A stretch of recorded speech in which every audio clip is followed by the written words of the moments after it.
Hello, hello, hello. Welcome, everyone. Welcome to another season of the Whisper Secrets here at Pantsless Table, where we are joined by a wonderful crew, the Circle of Chaos and Curiosity.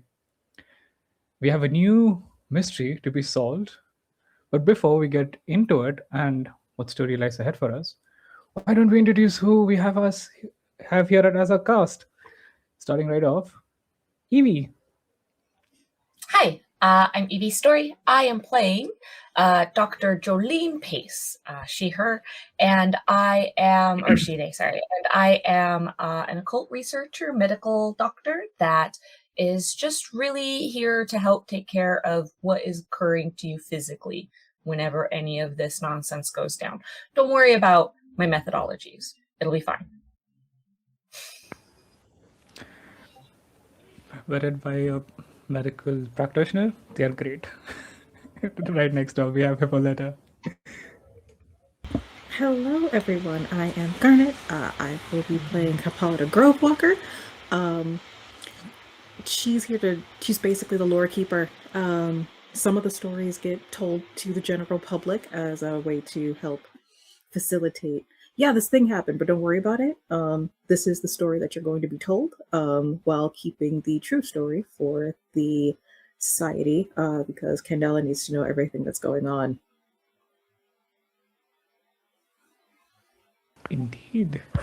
And last but not the least, Steve. Hello, hi. I'm Steve, also known as Sassy Vance. I do things and stuff. That's me. I'm playing Salim, who also does things and stuff, and is here against his will because things and stuff happened to him. I was not planning to go full into things and stuff, but it looks like we're doing it. But yeah, this is Salim's first or second adventure with this circle, so very new to the vibes. But here for the stuff. And that is all. We will be picking a story a couple of months after our first season. About 6 months, really. Back to Newfoundland we go. It is late August, early autumn season, when things have started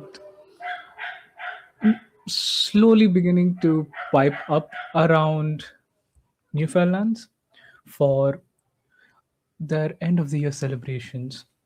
This is the time of the year when a lot of community hub up and things start piping up where there are new inventions to be shown or something important of importance to the community to be brought to public view. Before we move on to the actual mystery, we will be getting a little more look into the daily lives of our circle. Starting right off the bat, let's start off with Salim. Salim, where would you be at this time of the day? It's early. It's bright early morning. Where exactly would Salim be?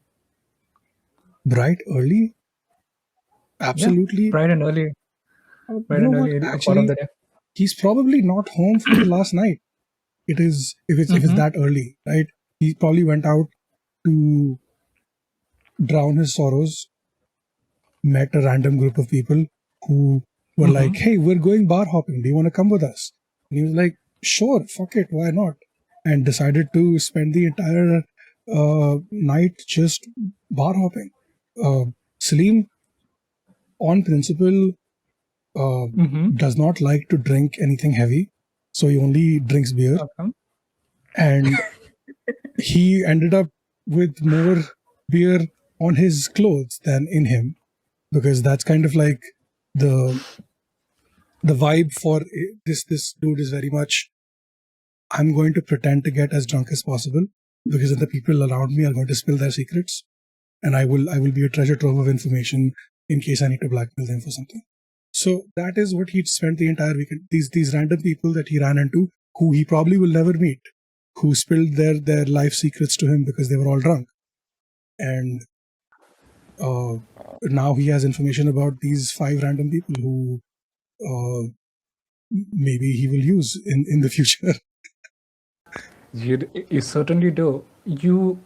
I will say this: you actually wake up at this very old-fashioned, which was essentially a place of worship, this church that has been retrofitted, converted into a bar of sorts, which is called the Holy Spirit.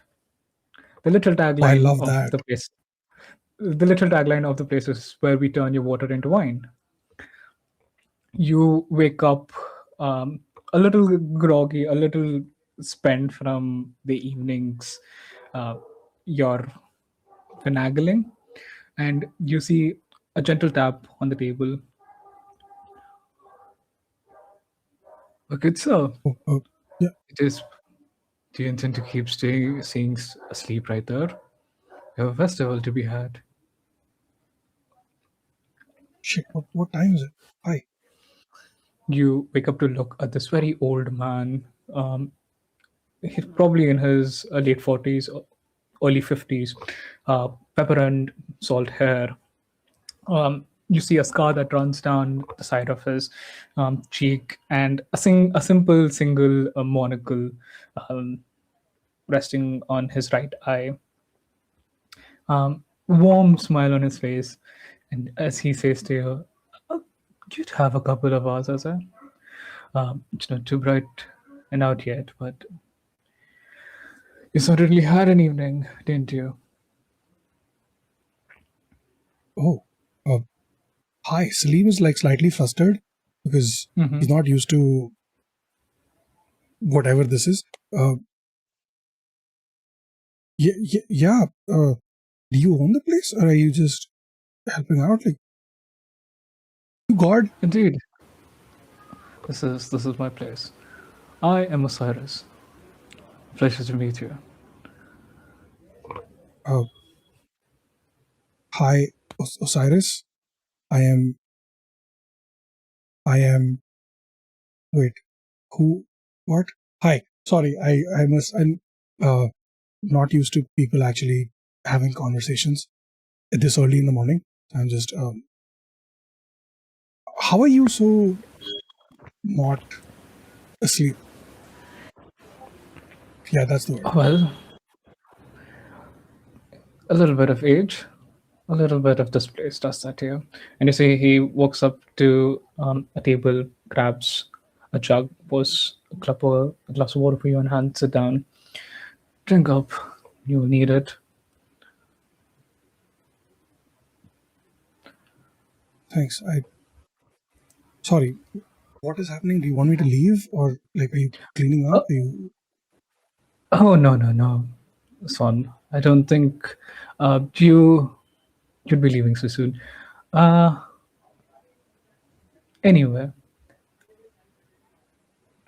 I believe you have been sent by one Monsieur Lebeau, looking for a new set of investigators to join. Wait, is this a recruitment drive? What is happening? Well, it's not a recruitment drive if you came looking for us, right? I just woke up. I don't think I'm in the right headspace to be interviewed right now. Well, it's not an interview, but I do have a job for you. I mean, I could get that sentence. What's happening? Well, before you can actually join the circle, even as a temp, I do have to vet the people who will be joining my circle, my beloved circle.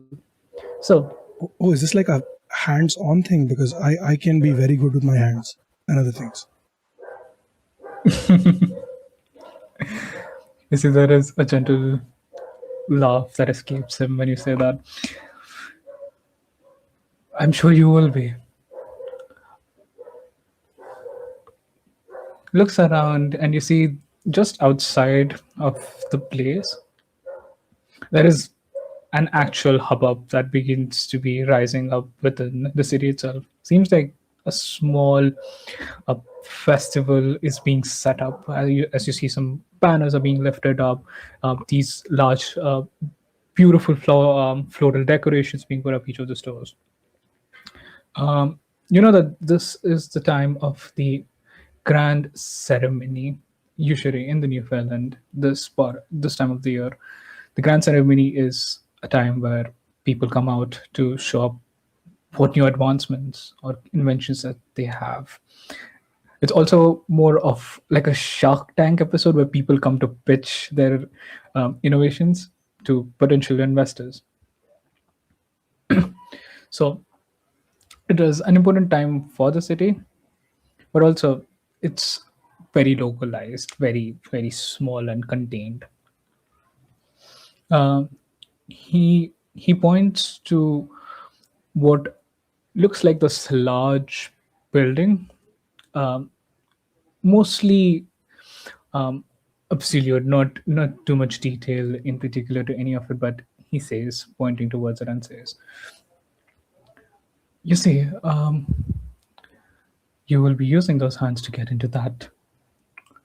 There is an underground chamber within that structure where there is some information to be had.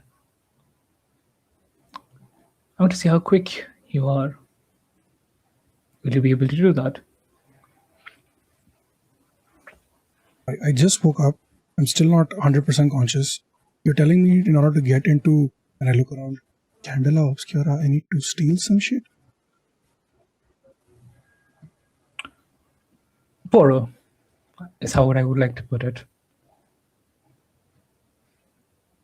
Potato, whatever. But okay, but and who owns this? If I get caught, what do I tell them? Well, it is part of in the larger network to the Candela Obscura, but this is more of a lay low job, if you will. No one needs to know.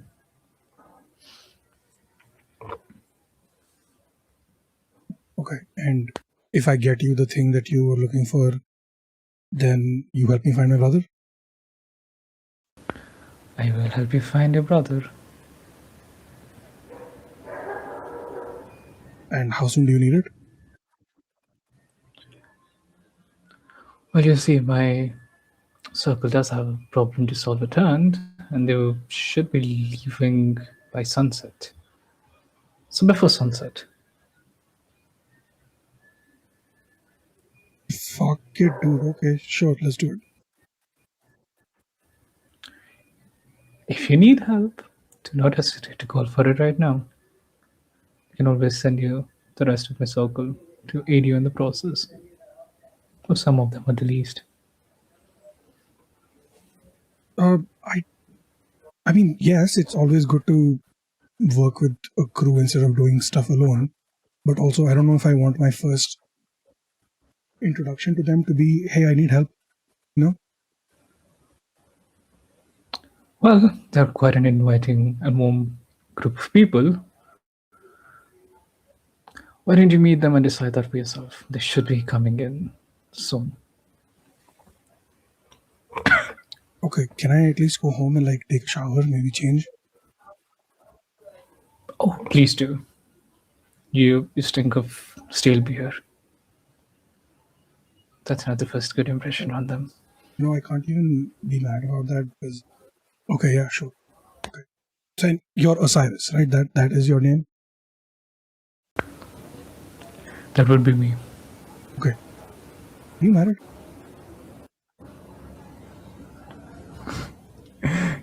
You say this, are you married? And you see coming running out of One of the back doors to this establishment is a little girl with beautiful silver white hair running down her back.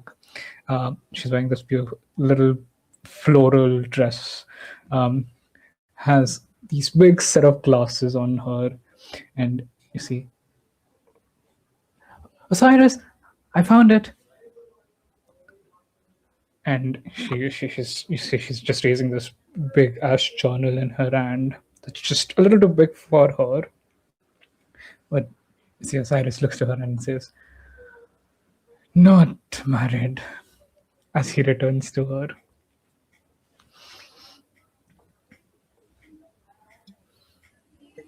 So, like, did I fall asleep in a Candela Obscura bar or what? You did.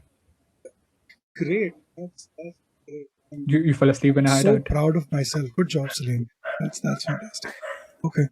Yeah, I'm just gonna not even gonna pay attention to them. Just walk away, just muttering to myself. First hot man I see in this city in years, and he's fucking married or in a situationship or whatever the fuck else. That's great. Good job, Steve. Oh, Salim, sorry. And I just mutter to myself under my breath all the way home to shower. Oh, change. Salim doesn't know half the things that has happened to this man in the span of 6 months. Yeah, it's been great. Alrighty, as you head over to your home to essentially freshen up, hopefully meeting the rest of the crew when you come back, we shift over to Hippolyta.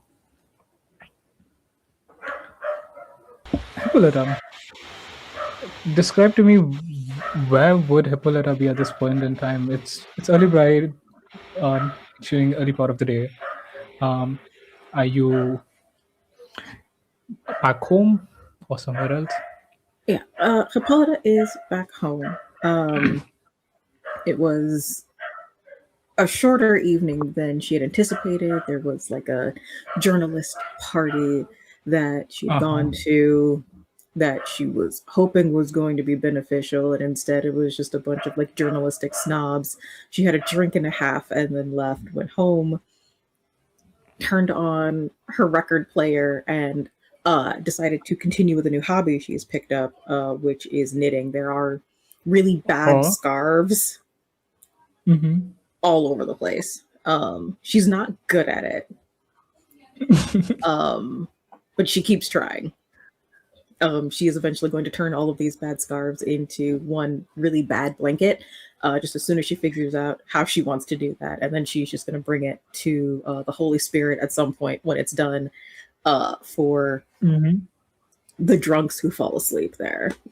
Because they're not going to care if it's a good blanket, a good-looking blanket or a bad-looking blanket. They're just going to be grateful to have something to put their head on. Something to put on. Absolutely.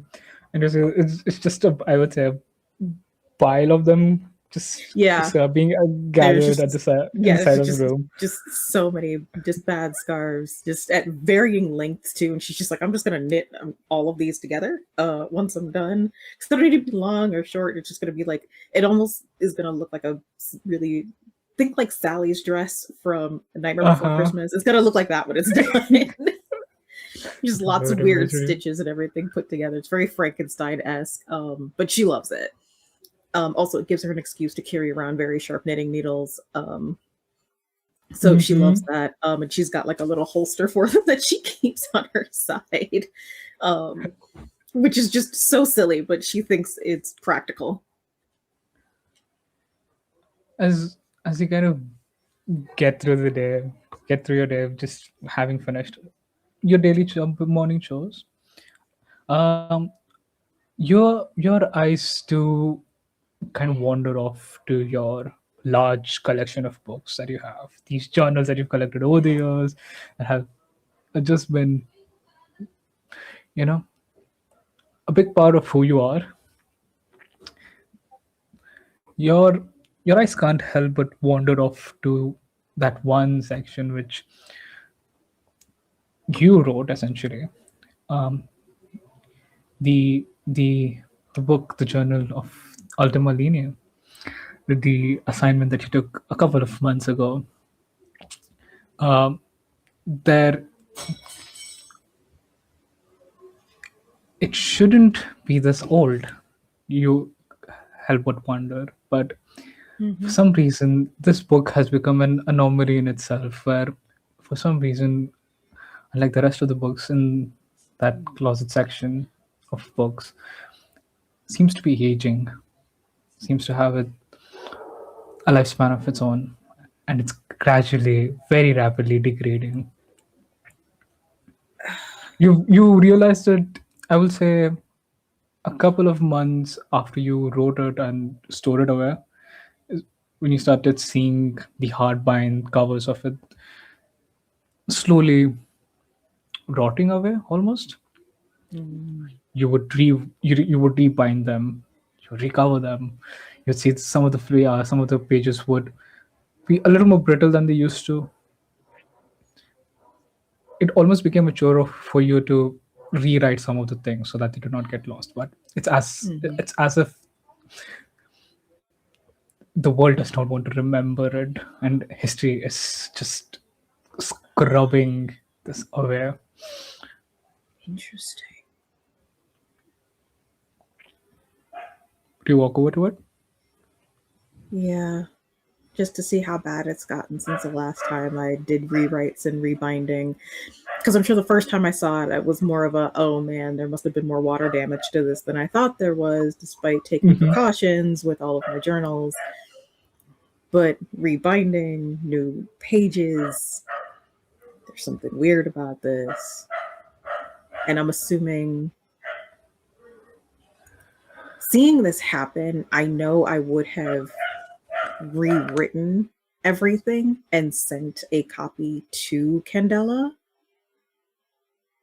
And I'm wondering if I have any letters from them mentioning that this is happening to the copy I sent them as well. You do have letters mentioning that it's a similar thing that's happening with the copy itself as well. Something, and I would say at this point you would have written at least a copy or two, sending off to other circles to read about, investigate, and all of them have reported the same thing over and over again, that they have to keep rewriting this, they have to keep rebinding, they have to make sure that it's sort of taken care of at this point. But the process of it essentially rotting away is faster than they can keep up. They've almost told you that they have a couple of them lost a page or two, and they don't know what they've lost.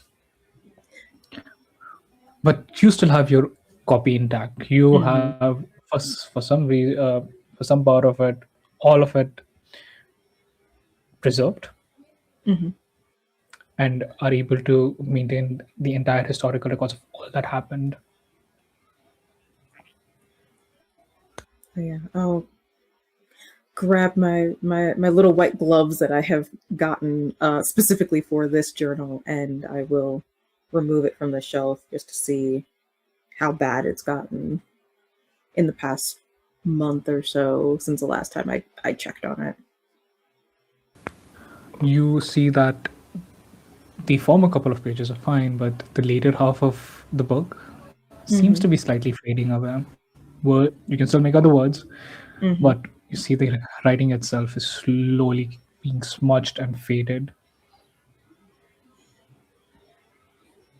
Okay.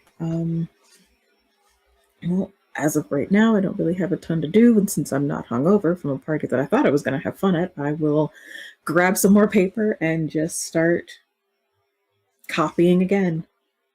This is a whole, I mean, at this point, I'm wondering if we could just hire someone to keep the copy preserved, but right now it's my job, so I will just start writing again. Begin writing and recalling all of the details because they still are fresh in your mind. And you are the only one who can keep writing this in a way, because you're the only one who lived through it and are able to tell the tale in clarity, to make sure that even if some of the details are gone, you're at least able to pull back and Mhm. write those off. While you spend your day just writing off, finishing up the book, you want to one Evie.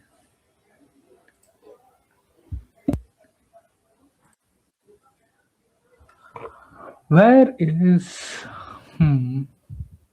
I do have a question for you though. Uh-huh. Just give me a moment while I pull some notes of my own. Uh-huh. Du-du-du-du-du. There it is.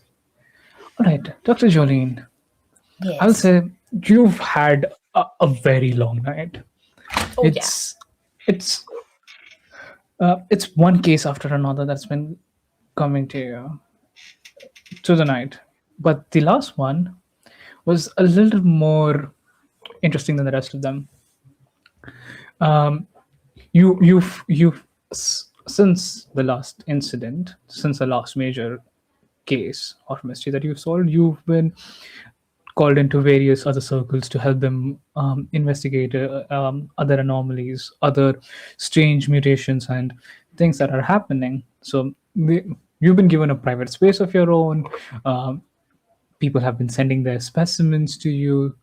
Um, I this, imagine however, that I'm in mhm, a somewhat amount of like, there's not many people like me who, when faced with something truly gory and like wrong, are like, oh, let me figure this out. I'll dig into that.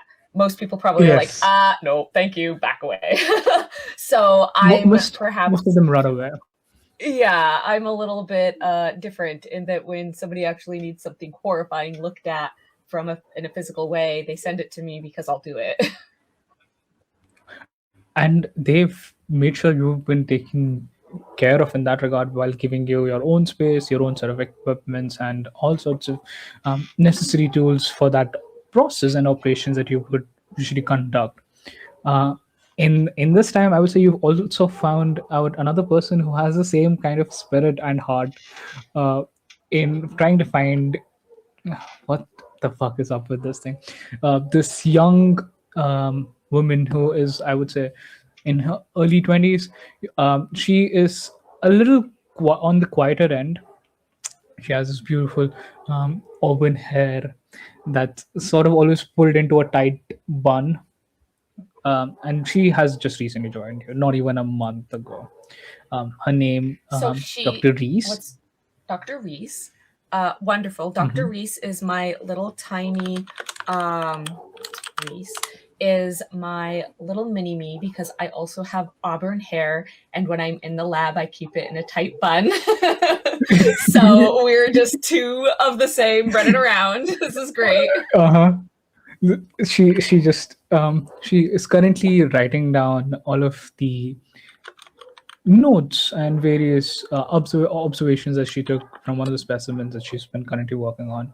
Uh, but you are fixated on this one jar that's full of what looks like mold, but not really mold. It is certainly a type of fungus. It's it's it has this very deep crimson red color to it, and it seems to be organically growing around the glass that is currently it's enclosed in.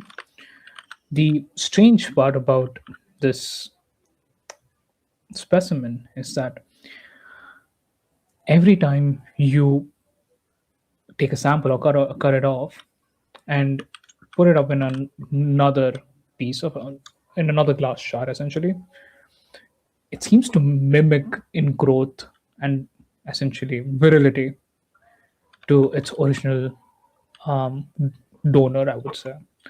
So anything happening to the first one is mimicked in the second one as well, almost as if like they're in a sort of resonance. The more This interesting is bit, amazing. Yes. Okay. the more interesting bit is this is one of the main ingredients that is used in a lot of the commercial products cosmetic products, really. The red sap that is harvested from the red forests that lie on the outskirts of Fairelands. This is a byproduct of it. Great. Yep. Cool. So there's a bunch of lipsticks out there. And Yep. blushes that are doing something. Who knows what? Cool. I think that knowing that, I have probably sent a way for a kit to be provided. Like, I've requested for a kit to be provided that can allow me to have just like a mini little lipstick making lab. Right? Because that's made in a big factory somewhere. I'm not going to necessarily give them this definitively active sample to turn into lipstick. I don't want it to get loose in case they have inert things. And they're fine. And it's not really a problem, but it probably is. So I'm just going to make my own. I'm going to ask them to send me like just a small little lipstick making factory producer to be able to then take a sample of this red sap and put through the process of cosmetics that they would be doing normally in the lab. Hoping that the process renders the fungus inert and no longer connected, but also actually hoping it doesn't, and that it is still going to be very interesting and weird, because, that's more exciting. Indeed. I would like you to roll me, and this is the first roll of our game for this evening. I fully Please roll me a focus check. Okay. I'm just gonna do this online. Go for it. Dice roller. Let's see. My focus is 2 dice, and it is gilded. So one of it is a gilded dice.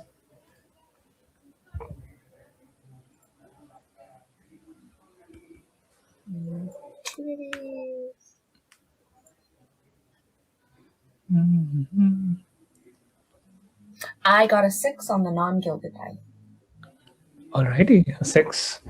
It's a critical Yes. success. You start going through the entire process of essentially producing smaller amounts the cosmetics here in the lab, and you soon start realizing all of these products have resonance with each of them. Like, if one of them you realize are subjected to a certain kind of light or a certain kind of bad, I would say, stimulus, all of them react in the same way. So the properties, despite you following whatever standard protocol they would follow for creating these cosmetics, they still inherently keep that resonance between all of them.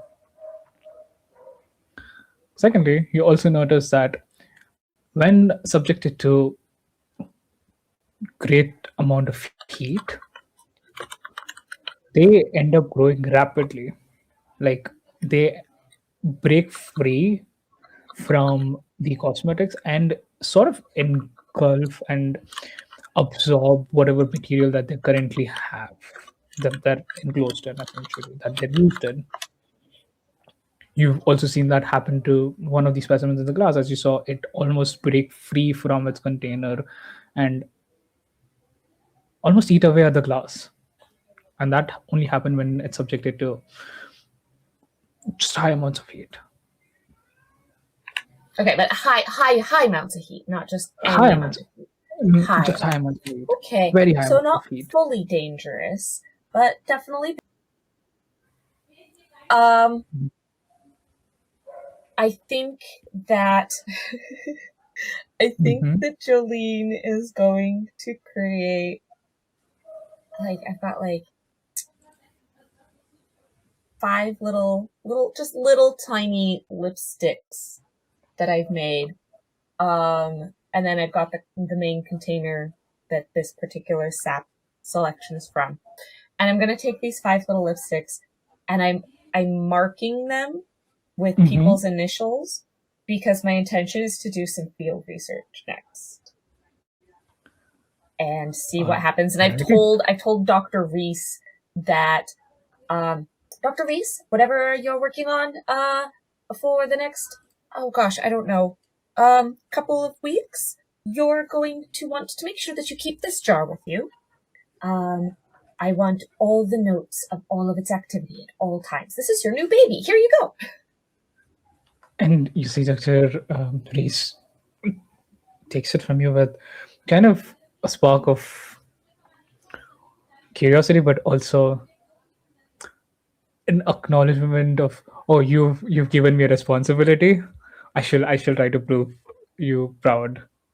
Yes, and I anticipate that their desire to prove me proud will make them have very good notes. So I trust this situation that they are going to give me some amazing observations.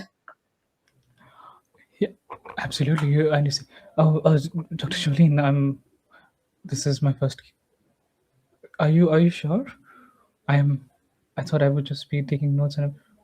No, I will do everything to make sure I have the best proper notes and observations for you. I have this. I'm going to keep you blinded so that our research is not swayed by perceptions being anticipated. But once we have reached the end of my field test, I am going to tell you so much about this bottle of stuff. So get good notes. Already on it. And you see they start picking up various little tools from the shelves to essentially start experimenting on this. Just make sure that you don't keep any samples outside the bottle. Noted. I want this one to stay intact. You any of the other bottles maybe, but this one I want to stay intact because I'm testing a thing. I will. And they're off doing their own sort of experiments. And then I look at the time and it's like 4 a.m. and I go, oh, I should probably sleep. So I chug some caffeine and I take off the gown that I'm wearing. It's like a plastic, like it's a big plastic gown that has like a high collar and long sleeves. And then over that, there's like this big vinyl apron. And I've got on these leather gloves that are sealed, like with a sealant. And I just like take all of this protective gear off with these like glasses that do the multi like zoom lens thing, just like all this gear, and I put it in a big box so that it goes through a massive decontamination incinerator for me to be ready next time to wear. And I put on my little jacket, grab my 5 bags that I always carry around with me because I always bring too many equipment, and I walk home. While everybody else is going to work, I'm going to go to bed. And you do. And I will say with a lot of thoughts in your mind. And I've got those 5 little things of lipstick. Yeah. In one of the bags that I bring. You do? Me. You do. Sleep is a little uneasy, but it does come nonetheless to you. It takes you some time, but you fall asleep. And I'll say it's about midday-ish, a little closer to later half of the afternoon when you wake up. And Hippolyta, you as well, when you start making your way towards the Holy Spirit to essentially find out what this new mystery / case that Osiris has for you. You've all been sent letters to come down to the Holy Spirit as he wants to brief you about it. And you come in, find yourself well rested at one of the regular tables that the lot of you pick. You see there are 2 people missing. you actually see people missing. You see Isidora is missing. You see Dr. JavaScript is missing, and as well as um, your brother, Hippolyta. But you see, Osiris is currently helming the bar, and he asks you for a couple of minutes before he gets to all of you. When he comes over, I've sat down next to Hippolyta, but I turn to Cyrus and I go, has Professor Crypt gotten themselves sued and taken to jail for any other behavioral issues, or are they just missing for whatever reason? I have not been told by any of my sources that Dr. Script has been arrested. As I I keep those officers well tipped for that type of information, and no one has told me anything. So Appreciate. Okay. yeah, I'm assuming that right now they are just running late or nose deep in some wild experiment. No, they like reading those books. If they found a new book, we're not going to see them for a week. Correct. Yeah. No, you're right. You're right. All right. Well, what about your brother? Why isn't he here? Is he got some sort of new thing he's investigating? Harrison found a lead. Ooh. That he chose to not share with me. Oh. Mainly because if both of us went missing, it would be bad for the family. So I was instructed to wait here until he sends for me. Well, that sounds like shit. Yeah. Really, I think he's just scared of Mom. And what would happen if, I also went missing and then he went missing while we were looking for the other brother that was missing. Didn't want her to lose all of her kids all at the same time. So I was opted to stay here. Okay, all right. Well, here, and I hand you this itty bitty thing of lipstick, and I go, keep a hold of this. If you go missing, I might be able to use it to find you. Don't wear it. Good, because it's not my shade anyway. I will Great. just stick it in my pocket. If you do go missing, I don't know, use that to make tiny little marks. Sure. Yeah. Upon saying that, I'm going to take it back out. Can I open it? Is it safe? Yeah, it's Okay. like it's like a proper little lipstick thing with the pop out, and then you roll it out, and like Okay. it's and then I'm the just whole gonna thing. sniff it. What does it smell like normal lipstick? I'm just not supposed to use it. Funnily, over the period of night, it has taken on this sweet, almost jasmine-like smell to it. And you are pretty sure that you did not use anything closely related to jasmine in Yeah. the process. When you open it Dr. to Jogi. sniff it, and I get a whiff of that, I lean in real close to it too, and I sniff it, and I go, fascinating. I guess I should probably take notes too. And I pull out my own notebook and I start writing in it. Should I be taking notes on this? Actually, that would be fantastic. If you notice the smell changes, make note and let me know. If the color changes, make note and let me know. If it starts to change in size without your usage, make note and let me know. Please keep it away from heat. Your body is probably not bad, so you can keep it on your person, but don't stick it in the fire. Okay, yeah, sure, no problem. And then I'll just whip out one of my journals and take notes of what is it scientifically called when it's as is the baseline. Yes, thank you. Yes. All the baseline things that way, and I'll just like make a little chart for color, size, smell. Yeah. And see if anything changes. Container has like just in nice-ish little script writing, an H and a G for your initials on it. And then I look at like I've got 4 more, and I go, if nobody else is here, what am I supposed to do with all these?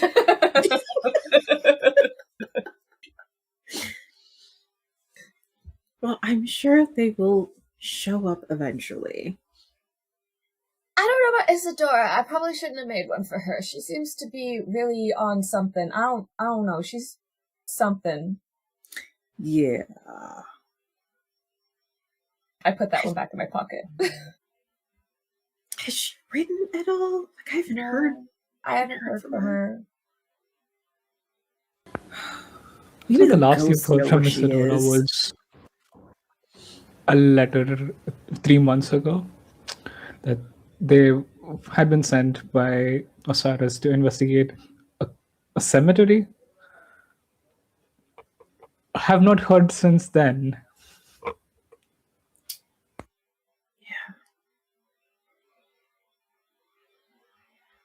Probably not a lot of stamps in a graveyard.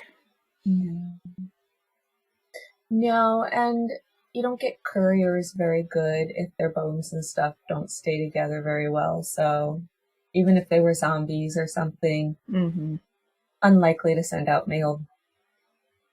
All right. Well, we just have to hope that they are safe. Osiris would not send people to their mortal doom. So.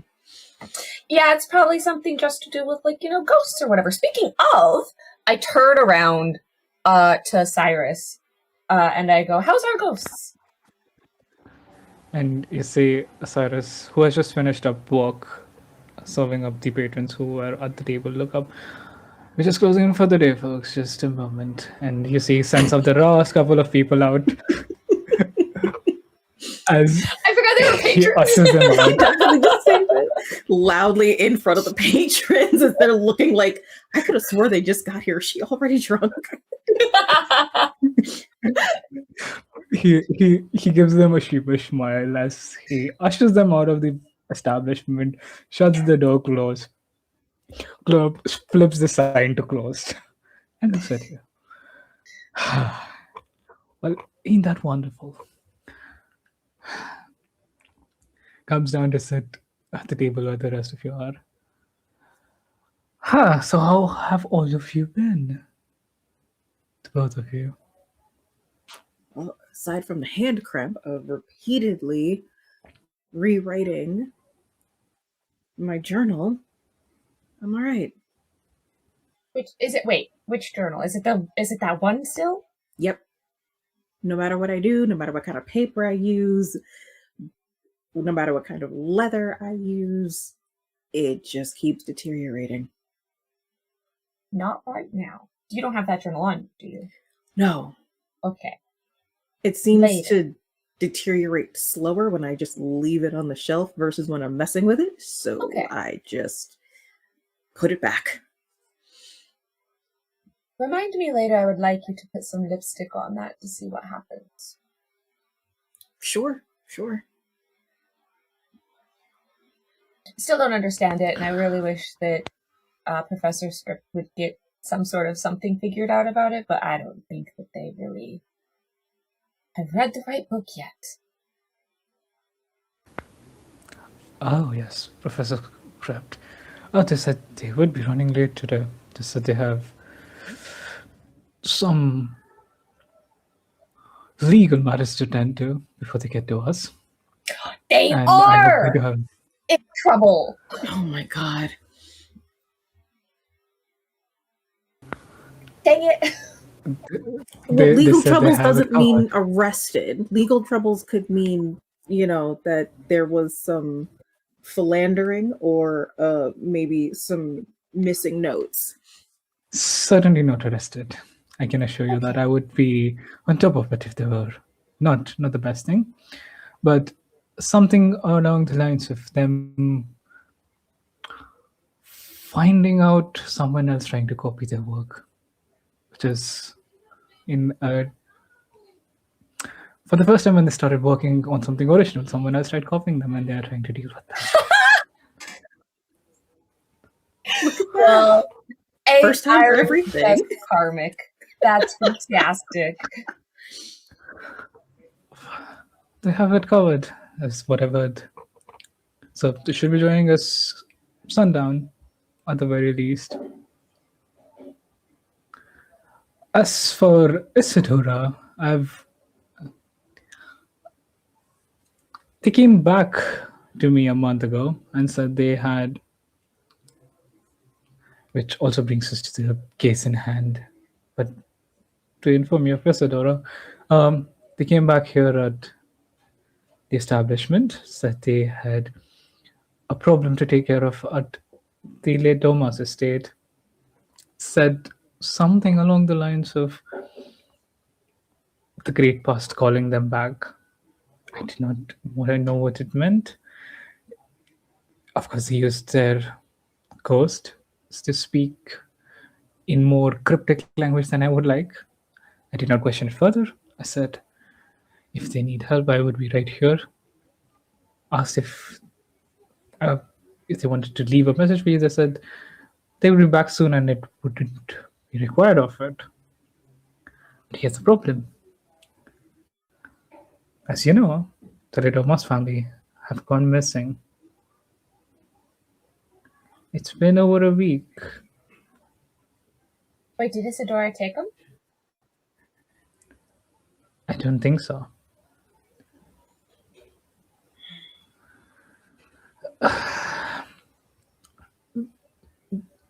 You see, he kind of thinks for a moment and he says, the timing is quite unusual, I will say that, but I don't think Isadora has anything to do with it.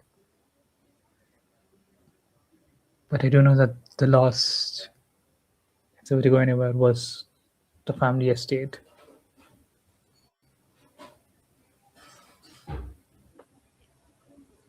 Usually, this would be a case for the police officers. The law should be taking care of the investigations and everything, but the circle has managed to divert most of the attention and taken it upon us to investigate this. Primarily because, you see, we have since come to the knowledge that the estate was built on top of forgotten and ruins that should have long stayed buried. That's one problem, but there seems to be a secondary problem. We are currently trying to get information about, you see, the forest around which the estate is built upon, the Crimson Forest. That is what the family built their entire business upon. They perfected a methodology to harvest the red sap that came from these trees. Made a good name for themselves. This is so fortuitous. Oh, this is great. Okay, so what are we doing? Ideally, since it's two of us, I had to call in help from other circles. And they have sent us a temp of sorts who will be joining the crew. He should be here any moment. And you see, he kind of looks past out the door to see if anyone is approaching the establishment. Maybe not yet. Turns back to the rest of you. But before we actually take him in, Oh, hey, we gang, how's it going? need to. You see a person step in from one of the back doors to this establishment and is standing right behind Osiris. And he just looks up. Oh, they're here. Yeah. Well, Oh, so this is the crew. Hello. And you see this tall, lanky dude, about 6'4" long hair, goes to the back of his mid back, sort of pulled back, but not it isn't tied up. It's like wavy and flowy. hands in his pockets. He's wearing a hoodie that's like 3 sizes too big for him. Has on the skinniest of skinny jeans, black boots, and a beard, but it's kind of like still growing in. It's very patchy in a couple of places, and but a thick mustache, and he does finger guns to you as he says, "How's it going?" And before just awkwardly puts his hands back in his pockets and just, "Yeah, I'm here for the thing," and stuff.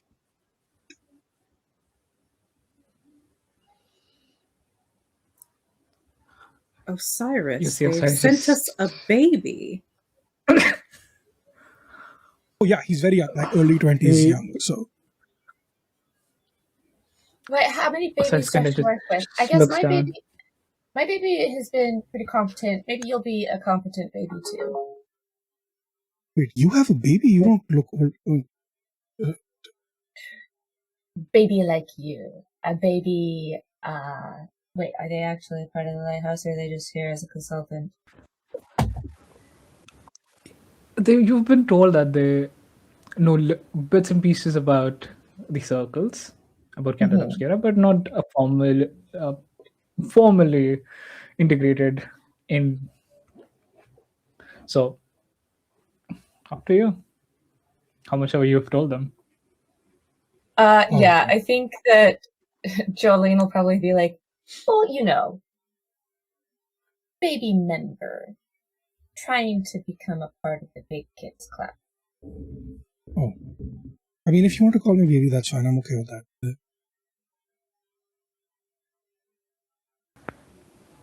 This is the best they could offer at the moment. Hey, I Everyone's resent running a that. little. I'm very competent. Okay. Well, why don't you tell us a little bit about yourself? Oh, right. Shit, I didn't say. I didn't introduce. I didn't even tell you my name. Hi, I'm Salim. I am here from Ispatpur, which is a place that does stuff, and basically been here for the last like 3 months ish. Worked with a couple of Candela circles, but somehow everyone just seems to die around me. So I wanted to take some time off and figure out if I could. No, I haven't been killing them. Okay, just before you know, like I didn't kill anybody. Okay, I want to make that very clear. Like, if you walk headfirst into a haunted whatever thing, it's not my fault that you die, right? So I was just there when it happened, and I tried to get them out. But anyway, yeah. So I'm good at stealing stuff, I guess, if that's what you need me to do. But I'd never steal from people that I know. So, and since we know each other, so I'm not going to steal from you anymore. Not that I have. Right. You definitely just said anymore. Mm-hmm. Yeah, as you say that, Jolene, with her like 5 different bags, starts to like open and search. You know, a little, not like super obviously, but open and search. Open and search. Just kind of making a quick check of some of her inventory. Don't worry, your lipsticks are safe. I didn't touch them. Actually, I do want you to have one, and hands one to you. Oh, thanks. I think I usually Don't prefer wear it. purples and oranges, but oh, don't. Oh, Even okay. if it becomes purple or orange colored, don't wear it. Oh, is this like a power move sort of thing? I'll give you a gift that you can't use. That's very fascinating. Oh man, I wish Javas was here. They would have loved that. Yeah, No, I am doing an experiment, and you're going to be in the field with us, so you're going to participate. Hold on to that, and if anything about it changes, just let me know. If it's a different color, if it has a different smell. Oh, open it up and see what it smells like. Oh, okay. Do you open and smell it? Sure, yeah, why not? Has a very strong, almost overpowering and nauseous scent of jasmine. Like, think you are. It's a little stronger than what Hippolyta has on their person, but definitely stronger. It's still jasmine. Oh, this smells like my Strong. ex. That's disgusting. Whoa! Well, the smell might change. That's fine. It is interesting. Yours is stronger. I make a note. Hippolyta, can you check yours again? Make sure the scent hasn't changed or increased. Sure, yeah. How long has it been? 10 minutes. Perfect. 10 minutes. Similar, strong, very, very, almost nauseating smell of jasmine. Interesting. Good. It did the thing. That's fantastic. We'll also notate, time lapse 10 minutes, scent stronger. Anyways, yes, if it changes color, if it changes amount, don't use it. Just let me know that that's the case. If there is some reason that you might want to use it, if you are able to, please consult with me. If you are not able to, use your best judgment. With the strong understanding that I'm telling you not to use it. At least on yourself, on your person. I am pretty good at following instructions or orders. So yeah, sure, yeah. I think that works for me. Yeah. Okay.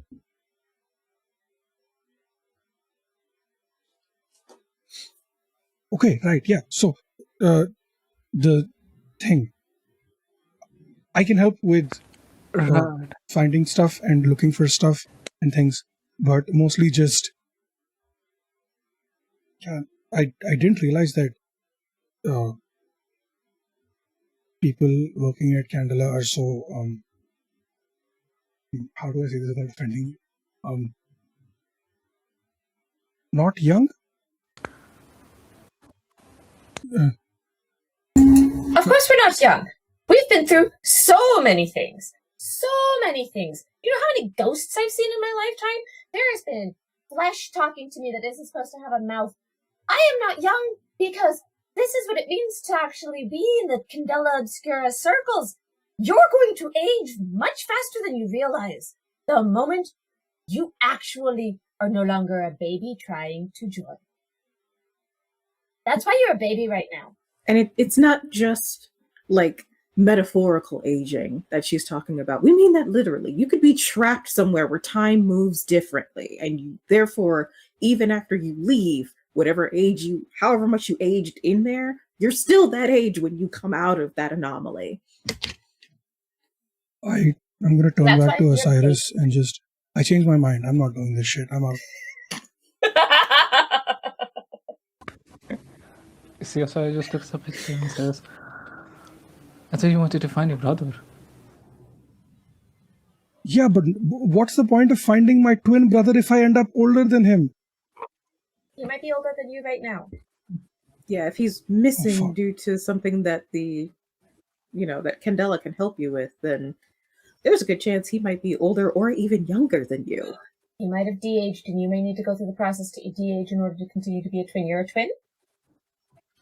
Yes, I am. Valid. All of them valid. They are not going to find your brother. And I thought I heard some very fine things from Monsieur Lebeau about you. You're not up to it. That's fucky. You can't play to my ego like that and then expect me to not respond. That's I hate that. Fine, fuck it, we're doing it. But is it working? What do you want me to steal?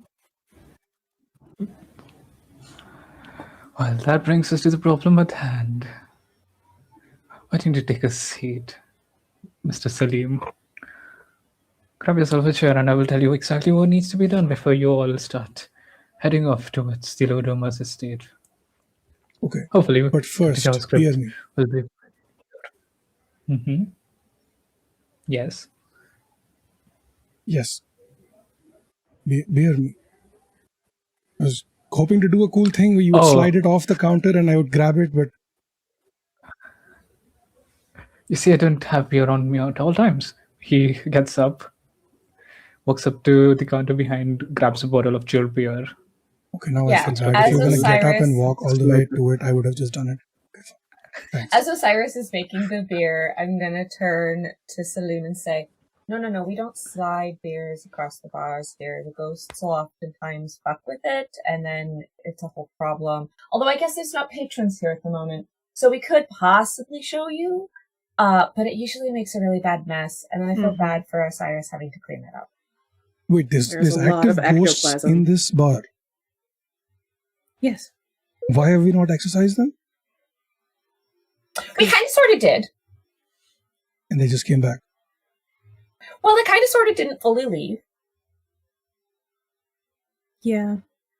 It was, they like playing tricks on us, and a lot of the time the trick is we exercise them, they come back. It's really exhausting, so we just let them stay. They're not really harming anyone, but for some reason they like, for some reason the sliding the beer across the bar thing really gets them going, and they like to mess with the drink as it gets to whoever it's going to. I think the one that was the most disturbing is when they caught it, and then all of the liquid inside had become ectoplasm and splashed up all over all of them. Yeah. I really disliked that one. I can't tell if you're fucking with me or not. And do you want to to show it to you? The commitment to the bit is incredible. Osiris just slides a beer towards you. And before it even reaches to you, Salim, you see it gets stopped right before the edge of the table and falls off. You see it clearly moving away from the trajectory that it was intended. No way. I hate that. No. I'm gonna inspect the table. Do I see any weird, I don't know, magnetic trickery on it? You I'm gonna absolutely lean over. can. Yeah, I'm gonna lean over to Hippolyta as he starts his investigation. I go, oh, he has trauma. Mm-hmm. He doesn't believe everything he sees with his eyes. I'm enjoying this. And then he goes and he actually looks into it. And this might go well. Yes. I would say give me a focus check. Okay. A focus check, right? Indeed, a focus check. I have 1 dice. Make it count. It's a 5. It's a 5. You look at the table and no trickery or no shortcomings on the table. Whatever happened, maybe there were real ghosts involved in the play as well. Okay, I hate it here. Officially, I hate it here. And you see he shivers involuntarily and then goes back and sits down and just folds his arms and just crosses his arms and just, yeah. So he doesn't even touch the beer already fell off, but like he doesn't touch anything. He's just arms crossed, just sitting in the chair, not even touching the chair, just, yeah. Wait, how are you sitting in the chair without touching the chair? Are you levitating? Are you showing us you can levitate? Wait, no. What I meant is like I'm leaning back, but I'm not touching the back of the chair, even while leaning back, just like half an inch of separation from. That's what I meant. Yeah, I realized that the minute I said. Very nice. You see, Osiris comes back with another glass of beer for you and just puts it in front of you. Drink up, kid. The ghosts here are warm and welcoming, like the circle is. They don't really bother you until you bother them. Mind that. Yeah. The beer's not warm. That's chilled. Looks to the mess and just picks up the pieces of glasses as he says, it's a task I had in mind for all of you. Well, it was Salim really specifically. Just down this road, there was once an old hideout for a previous circle. But you see, the circle went missing under mysterious circumstances. All I can say is they were investigating the lighthouse before you were, and the Lightkeeper also went with them. And before they did, they kind of did shut off the underground archives. And the way the sirs shut it off is a problem. None of us have been able to open it, which is a serious, serious problem. We hope Salim here would prove different and prove useful in this matter to us. Maybe find a way or see something that we have not been seeing and help us open those archives. There's information to be had about the Crimson Forest and the ruins because the circle before had done extensive research about the ruins below. I'm hoping that information will be useful to you as you head towards the Ledomos estate.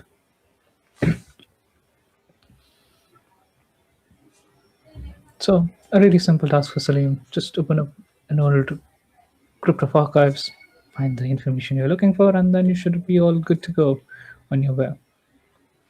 Are there any traps that I should be aware of?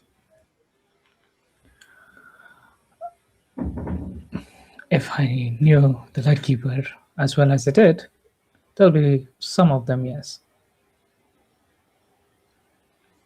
Cool. Okay, yeah, sounds good. So this is a circle's hideout that we are trying to infiltrate to access their locked away archive. Is that right? Yes. Okay. You, from the way Osiris is telling, is that they've tried opening it on their end, but to no avail. Essentially, some of the other circles have tried, no luck on whatsoever. They've shut it off in a way where perhaps this new rookie / recruit could help them in something that the rest of the circles have been missing out on. Okay. I'm gonna look to Hippolyta and say, do you have your bleed detector on you? Yes. Let's get the new kid a little bit of a sneak peek so that they are aware of what they're going to be looking for. Good idea. And I'm going to say to the room at large, just make a mess.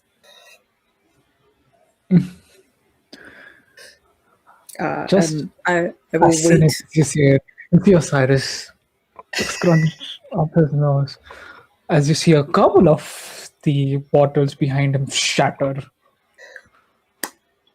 and two of the window panes that have been boarded up recently have a visible crack on them appear the moment you say that.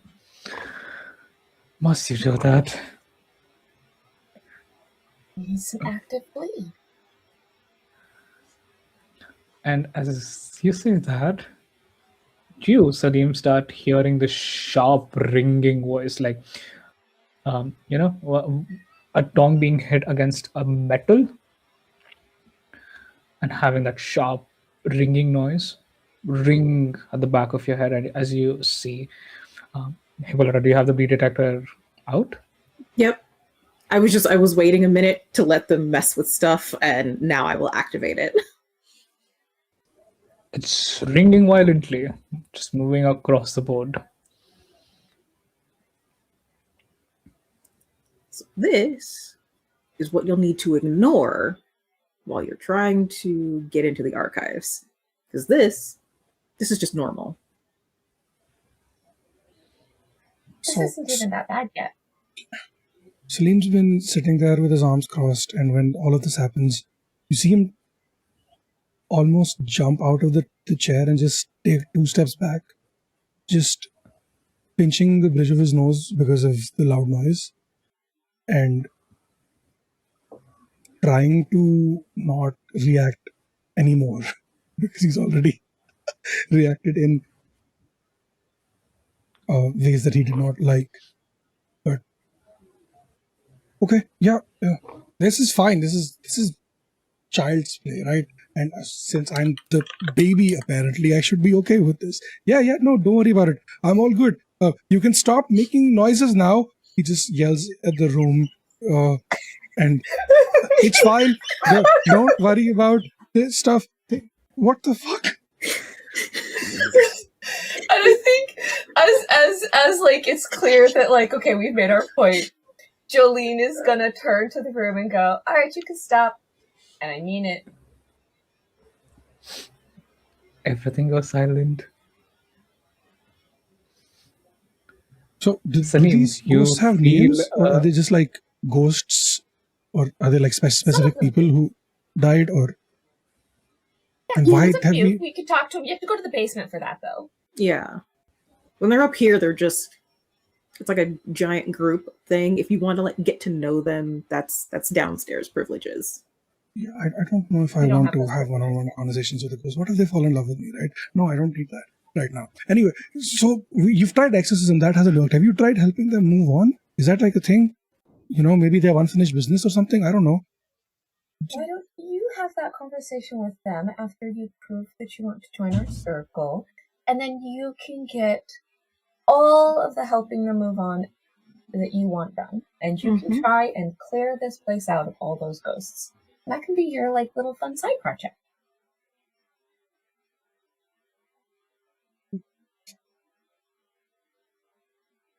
Sure. Yeah, what's one more thing? Salim, you feel the side of your shirt being tugged on as you see the little girl from earlier part of the day just back out here in the establishment looking up at you, and just you see she can't really see. You see that she has cataracts in her eyes. She just speaks up and says, are you all right? Salim just spoke. Shit, fuck. Oh, I'm sorry. Hi. You're. Wait, are you a ghost? Jolene has fallen off of her silly. stool laughing when you say that. It's just bad. It's there's just I'm on the floor. tears. There's tears.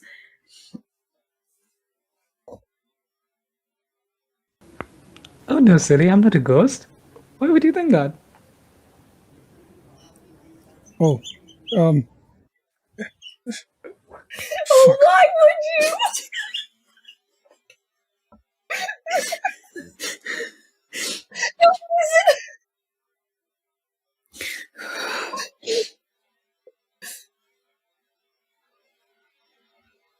No, no reason. These guys were just talking about ghosts, and then I said I would help the ghosts, and then you popped out of nowhere. I didn't even see you come in, so I just assumed. But hi, I'm Salim. Friends? The friends? Hello. Yes, the friends. Hello, Salim. Probably shouldn't be giving us my name, but yeah. I'm Elise, and those friends really don't bother. They just are here. This isn't the wait, how old is this person? She's about 8 or 9 years old. Okay, so no swearing. Okay, yeah. So this isn't some fey stuff, right? Where I give them my name and they take it or whatever. Please tell me you asked that out loud. I did, yeah.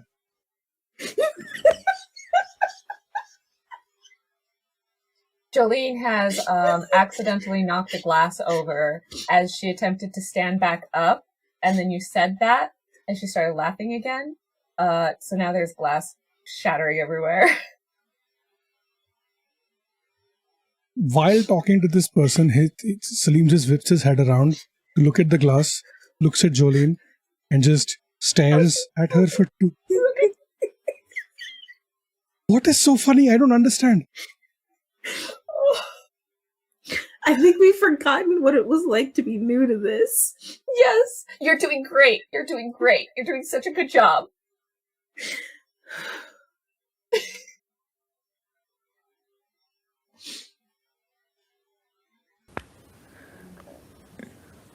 Okay. To which you see Osiris just pipe and say, not a fae. She is just a child. And no, she's not stealing your name. I A think child or a I ghost still haven't child? understood. Oh, very much a child. I'm going to Elise, yes. Mhm. try to like put my finger on the shoulder to see if my finger goes through because I'm not sure. You do that. You touch her shoulder and it's very much real. And she says, do you want something? No, sorry, I was just I don't understand the rules to this just yet, but I will eventually. Oh, So I'm just trying to figure it out. were you making sure I was not a ghost?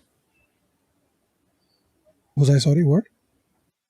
Were you trying to make sure I was not a ghost? Basically, yeah. I am not a ghost. And you see she does a 12 around. See? Real. Ghost can't twirl. Is that new information I should know? Well, I've not seen them 12, so I think not. That's a really good point, Elise. I don't think I've ever Yeah. seen the ghosts twirl either. Mm-mm. I don't ever think I've seen them twirl or dance. Well, Hmm. I don't know if I'd call it dance, but I've seen them do something. Mm.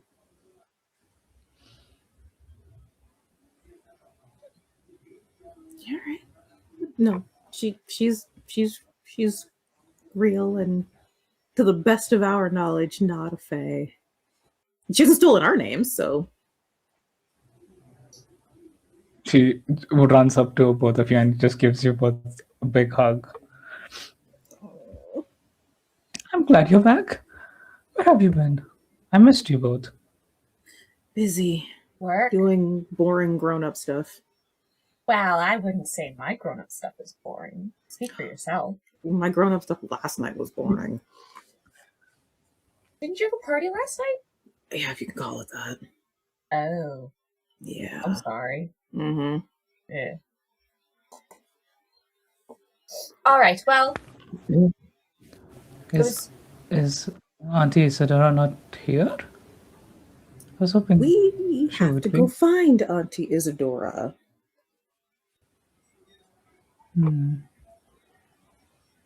She said she would bring me a doll next time. Yep, well, she went off to go do something that was only supposed to take her a little while, and now it's taking her longer, so now we have to go find her. Okay. And she just nods her head, thinks for a moment, and just looks at Osiris. Is it? Did I do something bad? And you see Osiris just looks. She had nothing to do with it, sweetie. But she was here last time and she said if I was a good girl, she would bring me a doll. Have I not been a good girl? Is that why she's gone missing?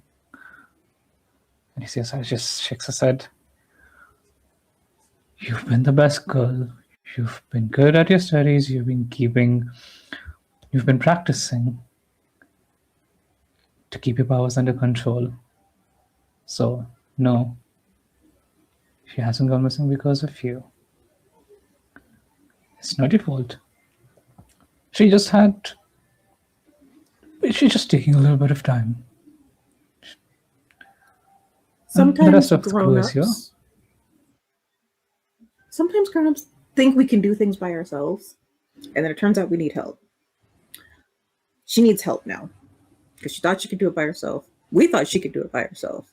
Turns out there's more stuff that needs to happen, and she needs our help to do it. When we are done, we will make sure she brings you that doll. Oh, okay. You see, she smiles at that. Very worried smile, but a smile nonetheless. Like, she wants to believe in those words in this moment. She, well, to Osiris that looks at end, Elise. Mm-hmm. why don't we get busy on that? Mm-hmm. The faster we go take care of this, the faster we'll be bringing your doll back, and Isadora will be able to tell you all about their wonderful adventure. Okay. And she just says, okay, again and again. To which Osiris just looks, Elise, why don't you go finish up that homework we've been working on? I will be with you in a moment. And it's just, but that is hard. Math is hard. Math is Right. fun. Doctor, That's why I went into journalism. Wait. Not as much math. No. Numbers are fun. I didn't say it wasn't fun. I said there's less math involved.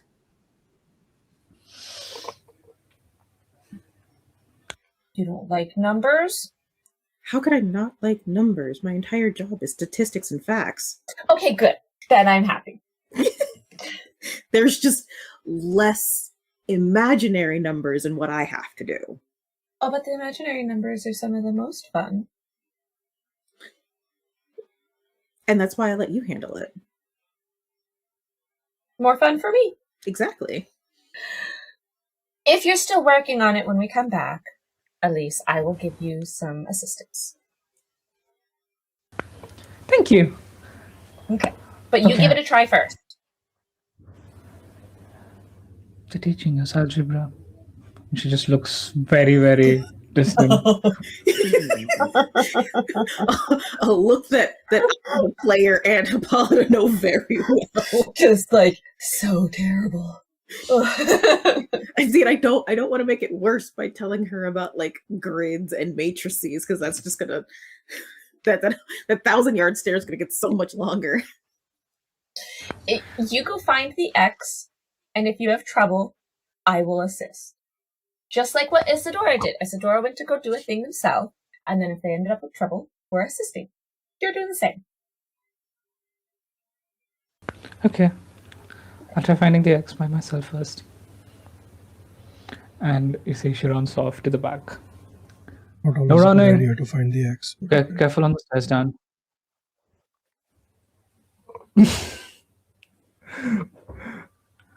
All right, where were we? Right, the job at hand. So, like I said, the establishment down is where you would first be heading. I would ideally like you to find this information first before heading out towards the estate. But if you also want to just start making your way there, you're also welcome to do that. It's just always good to have all pieces of knowledge before you start making some hypothesis, right? Yes. Get as informed as possible before you do the experiment so that you can control it as best as possible for the outcome you need. I turn to Salim. Are you ready? Yes.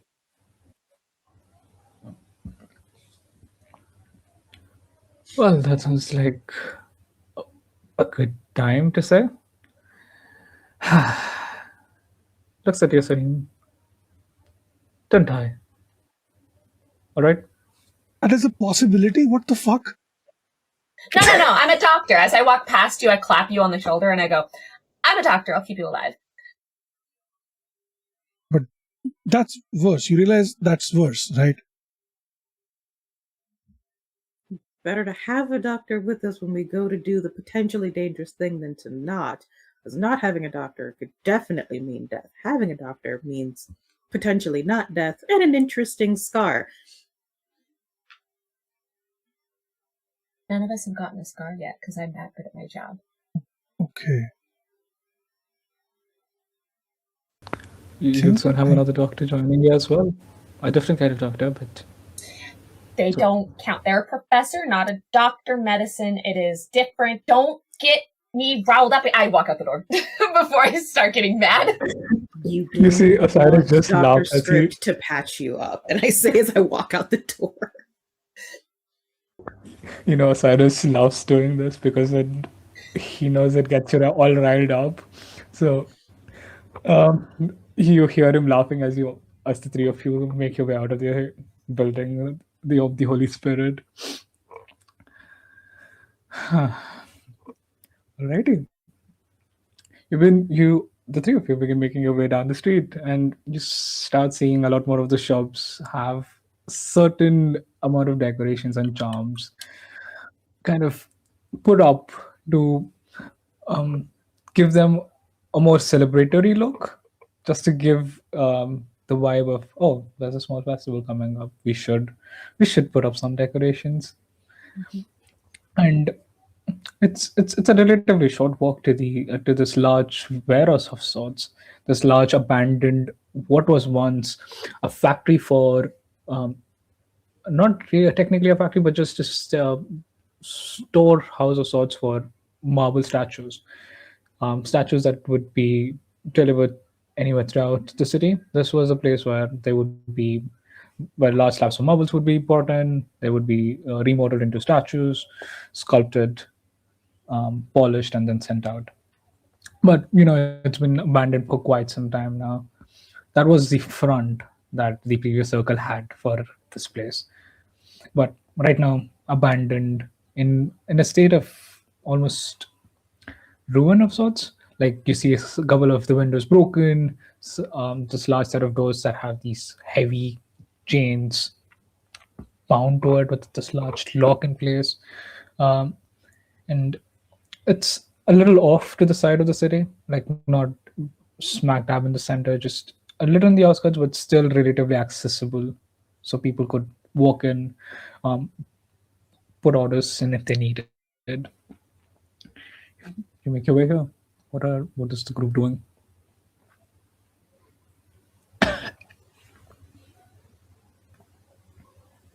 Well, since the new kid is here to do the majority of the breaking and entering, which is great for Hippolyta because she does not necessarily feel like being the one to break into a fellow circle's hideout. She's just going to let him do all of that. But in the off chance that, she has her little like lock picking kit to just like get into the basic parts. But once we start getting into Mhm. like heavy magic stuff, that's all Salim. All right. Salim, do you get to business? I'm gonna let him try first. Let's see if he can just open a door. Yeah.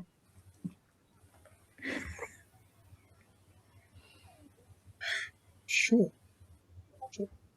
I'll do I'll do that. Sure. Yeah. I'm opening the door. What is that? A control move? Yeah, Again with that. that would be a It's control chained. move. You Yes. need to pick the lock. Well, You is the need to front door you need to locked? pick the lock. The front door is locked. Okay. Can I study the lock first before I try to attempt to do something stupid? Does it look like it needs like a code word? Does it need just the lock needs to be picked? Is there like a fancy ass, I don't know, thumbprint scanner? What do I need? I would say that would be a survey check for me, or a focus check. Survey or focus. I I lean will leave it back up over here. to Hippolyta as we stand there and like gesture to the door for Salim, and Salim starts investigating it. I lean over to Hippolyta and I go, "Oh, I think he might actually survive." Yeah, those are not letters. I like writing to people about their family members, especially since I have to get real creative with all of the weird marks on their bodies. So good for him.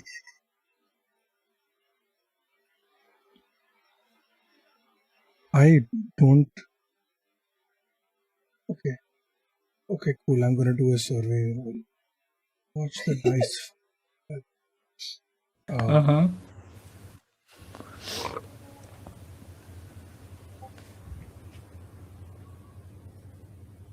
That's a 3. Well, I take it back. He doesn't survive. Mm. You are expecting this heavy, and this is a very heavy lock. Salim, um, you take a moment to inspect just the lock, but something very open to your eye misses you. You see that the chains itself have these strange archaic runes essentially kind of built around them. And the moment you start finagling with the lock, One of them lights up as it immediately shines this bright light in your face. For a brief moment, you are blinded and have this moment of disorientation and just have to pull yourself back away from it. Ow! Fuck! Okay. Great, that's great. I'm gonna look towards the other, like eyes closed, just gesture in that direction. Do either of you have like a Candela badge or a symbol or markings or something that identifies you as members of Candela?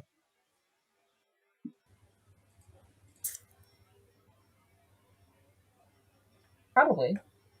Can I borrow that for a minute, please? I'm gonna look to Hippolyta. I didn't remember to bring that in my bags. Well, I didn't know we were going to be breaking into somebody else's circle, and I try not to carry that on me because, secret society. Yeah. Can you draw up can you make a fake? Yeah, I can try to sketch one up real quick and see if that'll work.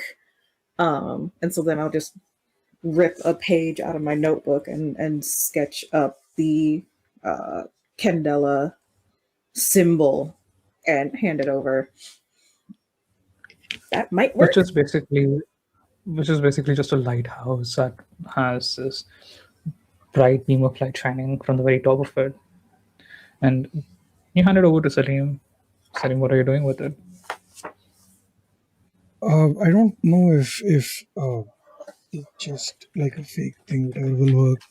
But wherever the light flashed from, right, I'm gonna try to put the symbol in that direction so that if something is scanning it, it can scan the symbol. Because I'm still not sure how, if this is like a regular lockpick lock or if it needs some sort of identification. I get that people who've tried to break in here before have failed, but like these two just said, they probably also did not have their symbols, their badges on them. So maybe it's looking for something like that to let you in.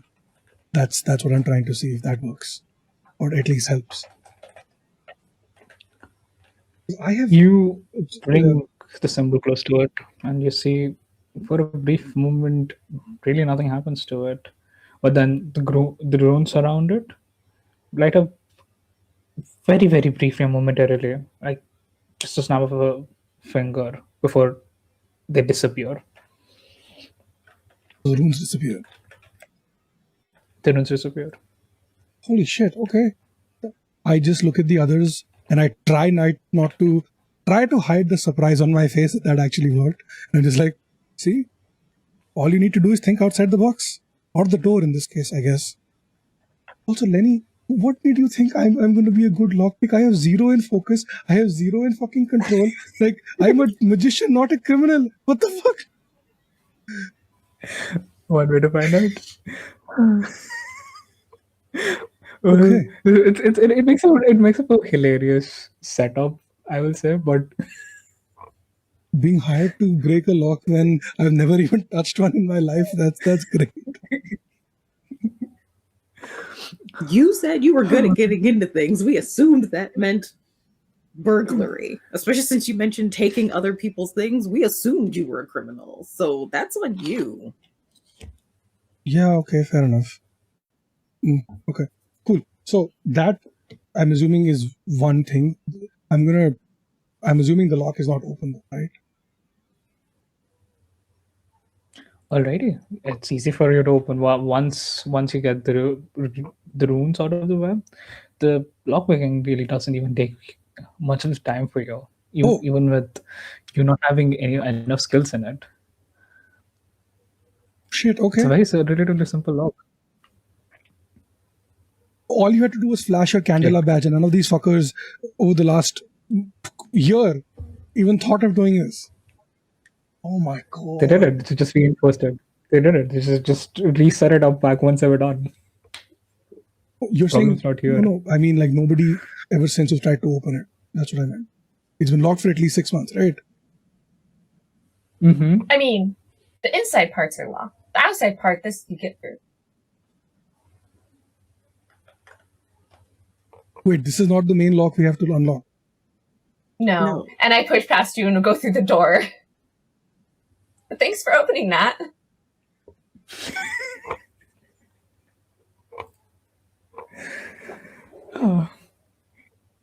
The doors to this warehouse opens with a very large creak. Like they haven't been out for months. Some of it is dusted too. And as you do, you just see a waft of dust push past you. What kind of operation And- are you guys having here? Where none of you even thought of putting your. Okay. That's this. And this is the place that is going to help me find my brother like this, with this level of. Okay.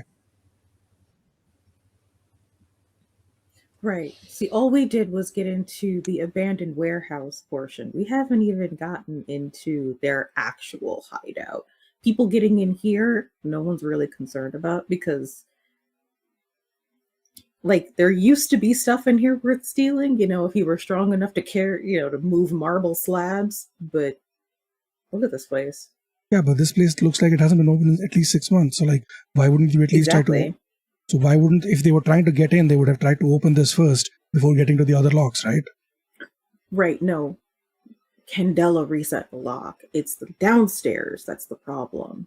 Yeah, even if they reset the lock, there wouldn't be this much dust if it hadn't been touched in 6 months. So this place has not been opened in 6 months at least. Okay, it's fine. What are we Hey, looking for? What Jolene, is the exact... We're the first ones to probably try to walk through the front door, aren't we? Everybody else went through the back, trying to immediately go into their active space versus this. Oh, well, yeah, we're not being criminals, so we're coming through the front door.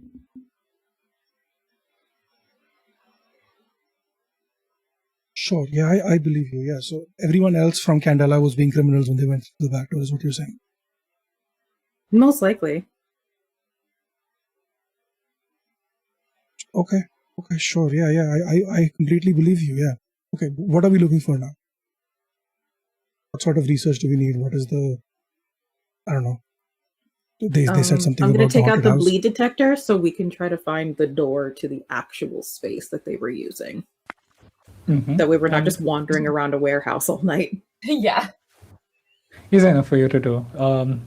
You pick up your bleed detector and it starts pointing you to the very end of the warehouse, where you see this what looks like a contraption made, but then the floor itself, easy for you to spot it. But looking around the warehouse, you see a whole lot of statues, some finished, some unfinished, some in various stages of polishing, some in various stages of being cut. You see a couple of them look very angelic in nature. A couple of them look a lot more like various famous figures throughout the city. But you kind of just push past all of these to the contraption, the door in the floor, open it up to reveal a flight of stairs that lead further down. Don't like all the statues. It's giving Doctor Who vibes. Yeah. Just gotta move past those as quickly as possible.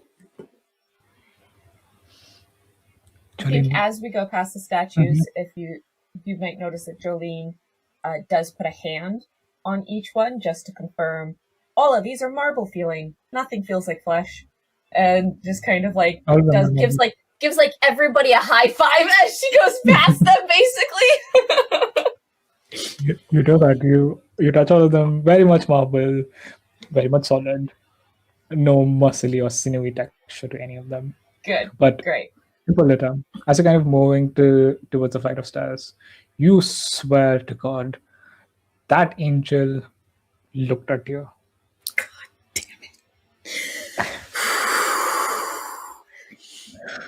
They might all be marble, but some of them might be alive anyway.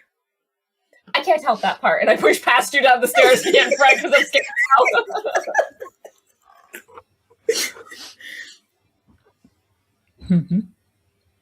now. The lot of you making your way downstairs? Oh yeah, absolutely gone. Because now I'm realizing that that dust was probably broken marble. So he's complaining about, oh, nobody's been in this door for however long. No. They were locking the statues back up. They were locking the statues back up. You close the door behind you, the door to the contraption behind you, as you begin making your way downstairs. And It would be funny if we closed the door on Osiris by accident. You just leave Salim up there. Or yeah, on Salim. Just be like, scared, close the door.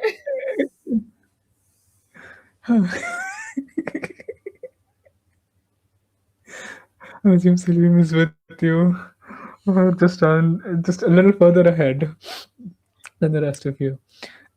But yes, you lot make your way downstairs and immediately find yourself in this large room, dimly lit by this one flickering bulb, this iridescent, one of those old timey halo bulbs that just keeps flickering in and out of life.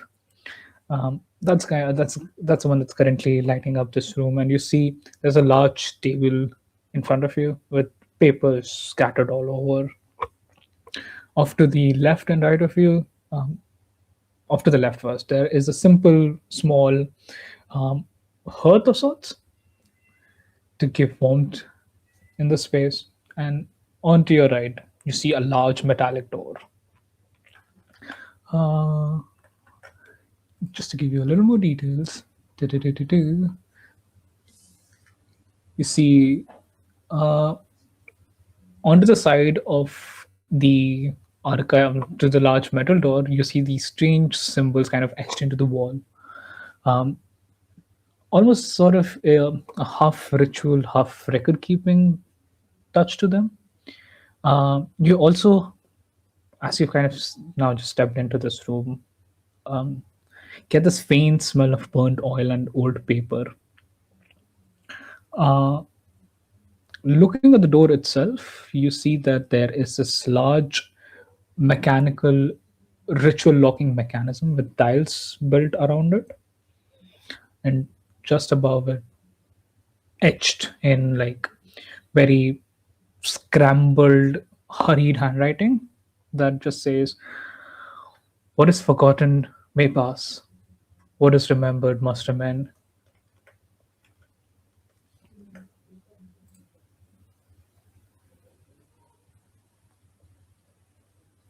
And Does that sound that's what you familiar see. from somewhere? Is it like a quote from a writer or something, or is it just No, but now I'm wishing I'd brought that journal.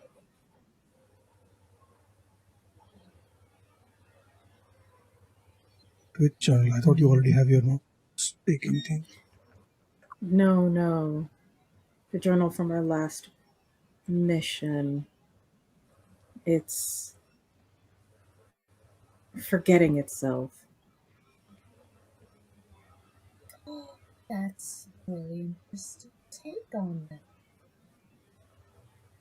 Ooh.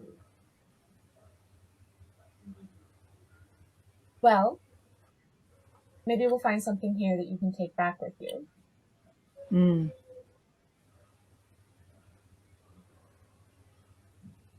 Speaking of, I would normally expect Professor Crypt to take care of all of those papers. But they're not here. And I would normally expect Mr. Locke to take care of investigating the rest of this room, but they're not here. So I guess we have to do these things now. We do have to do. We've gotta pick up the slack. Okay. All right, I'm gonna look around. Yeah. All right. The two of you can give me a survey check. Just so I know what is each of you doing, and what is Salim doing as well.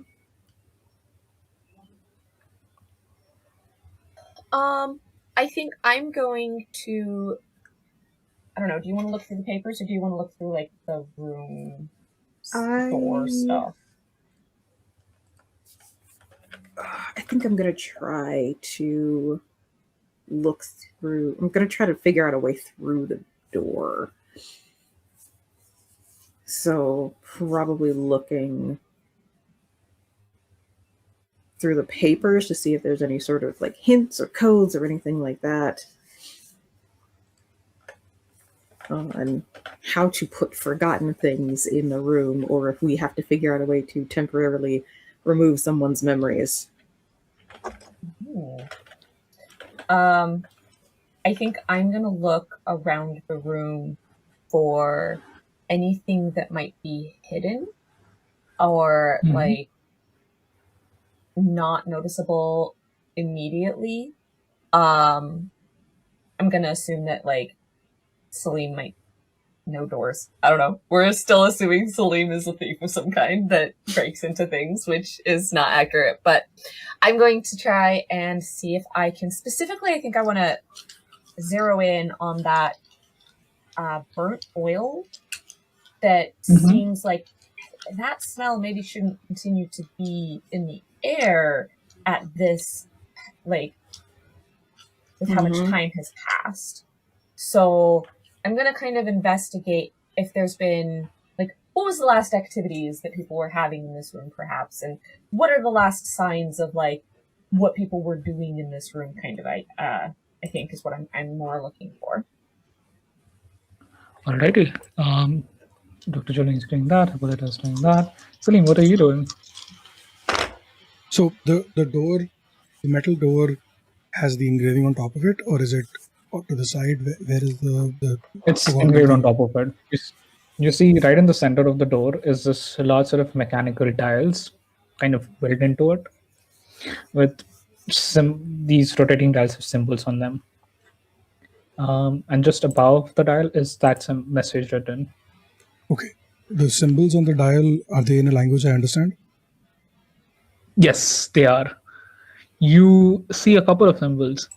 You see there is an eye. There is a flame. You see what looks like this weird looking,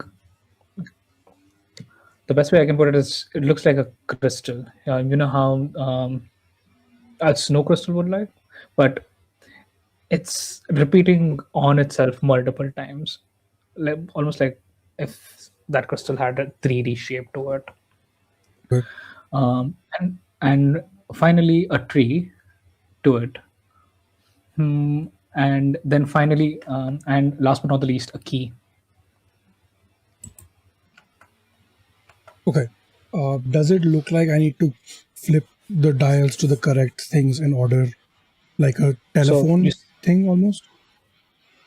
I'll say to just give you a better idea, these are 3 concentric dials.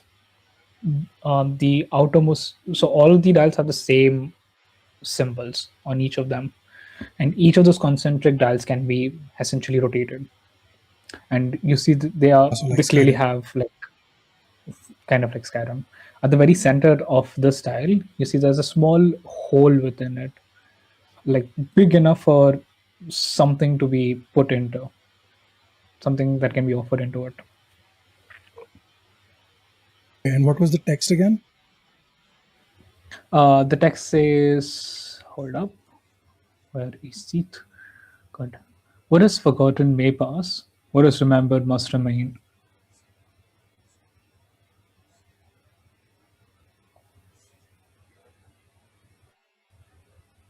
Okay.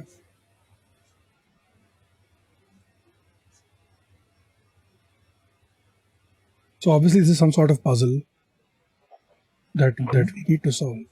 And there's no other forgotten past remembered must remain. So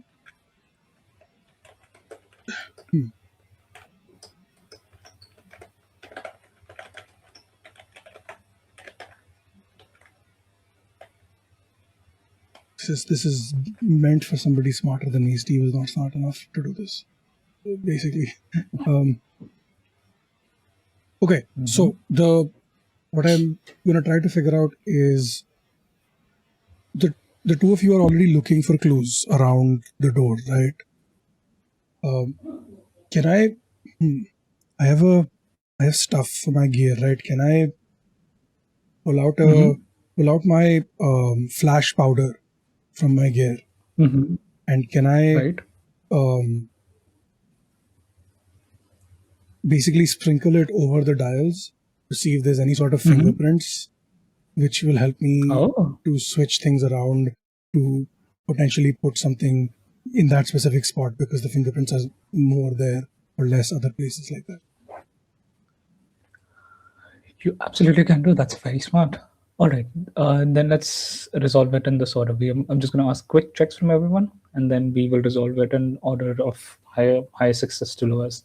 From Jolene, I would like you to give me a survey check.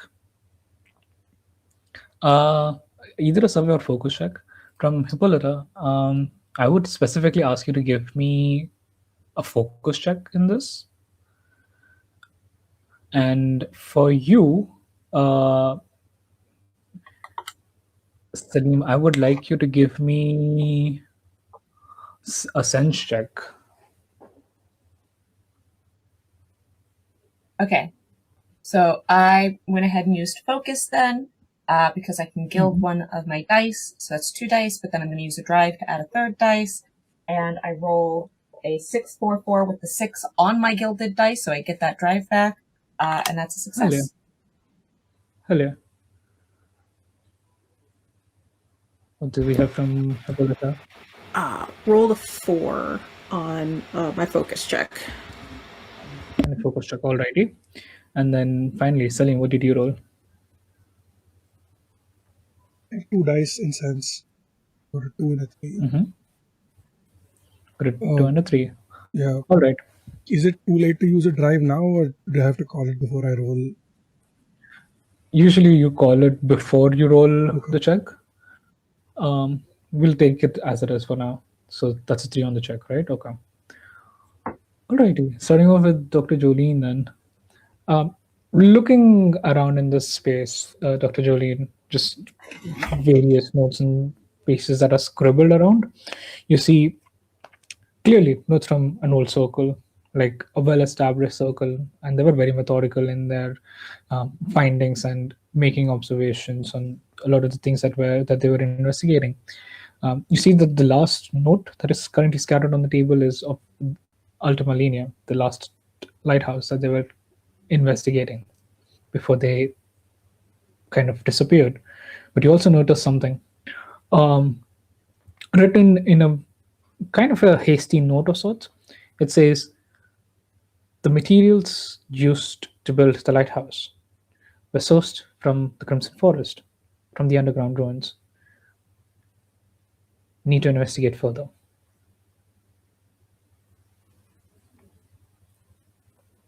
So you find that. You also find kind of closer to the hearth, just above the hearth, is a hidden panel of sorts.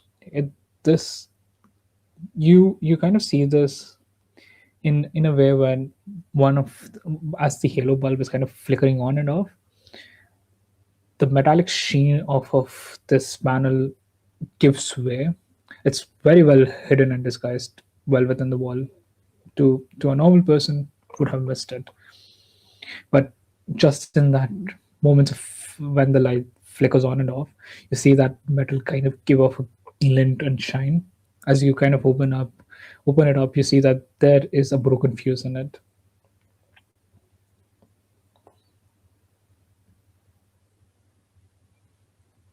Those are 2 things that you notice. That's of importance to you.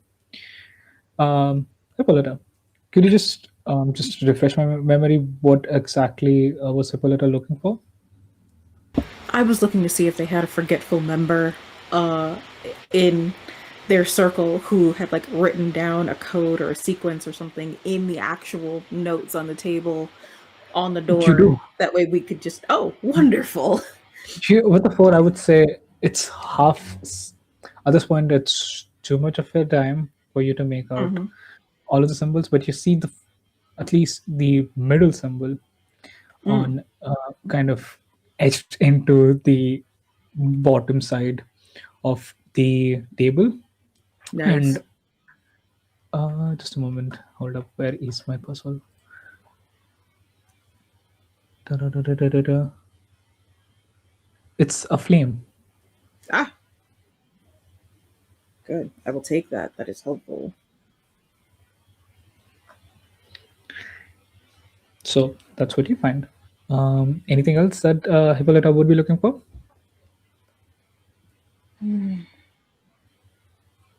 Blank sheets of paper.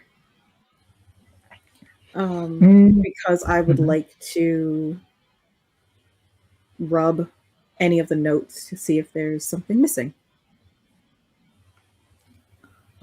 Also, yeah, we can take your time to just kind of just do that off to the side, but nothing really comes out of them. Yeah, Some of- nothing like with this specifically, but whenever you write on something, you press down, it leaves an imprint. So I'm just gonna rub any blank pieces of paper that are left sitting around to see if there's any notes that are missing.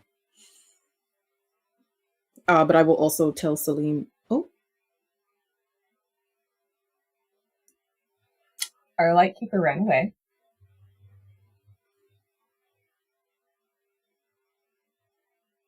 that's fine. It's okay. As producer, I'm the DM now. So Great. yeah, we all, no matter So- what you rolled, we all get a 6. It's great. We don't Love even need it. to figure it out. We opened the door on its own, discovered Wonderful. whatever's What's in on the there. other side? So it's actually the all the people who went missing from the haunted house. They're all in here for some reason. So we found all of Everybody's them. just aside. You're just And in they're there. all unconscious for some reason. We don't know why. But hey, at least they're rescued, right? So we don't have to go to the haunted house anymore. At least not to rescue them. Wonderful. So Love that. Yeah, we know that love- Salim would not like a haunted house. Not at all. Not because the nice ghost messed with him. So exactly. can't imagine the ones that are actually trying to scare him. Oh man, that's gonna be rough. Yeah. Then we finally find Isadora. She's just gonna be like, "No, it's fine. They're super chill." No, that one actively is holding a spectral axe. I don't think that's chill. And it's saying terrifying things. What do you mean it's chill? Am I back? You're back. We found all the What missing was- people. They were behind the door, so we're good. It's gonna get more fun now. What was the last thing that you heard? I was telling you that I was going to letting Salim know that the middle symbol is a flame before they start their whatever the flash powder thing. So one, he could save some of that, and two, it's one less thing he's got to do. Good thing, because Salim also, you notice the same thing with the 3 on the check. You sprinkle the flash powder on to the tiles, and they immediately light up. All 3 of those tiles. The middle one is in fact corresponds to the flame, with it being the insistent, kind of how you press that one single button constantly and it has this smudge mark on it. The other dials, however, kind of just keep veering between the crystal, the eye, the flame, and the forest. So you're not able to make those details off. But as you do that, the lot of you hear loud, insistent banging sounds coming from the door upstairs.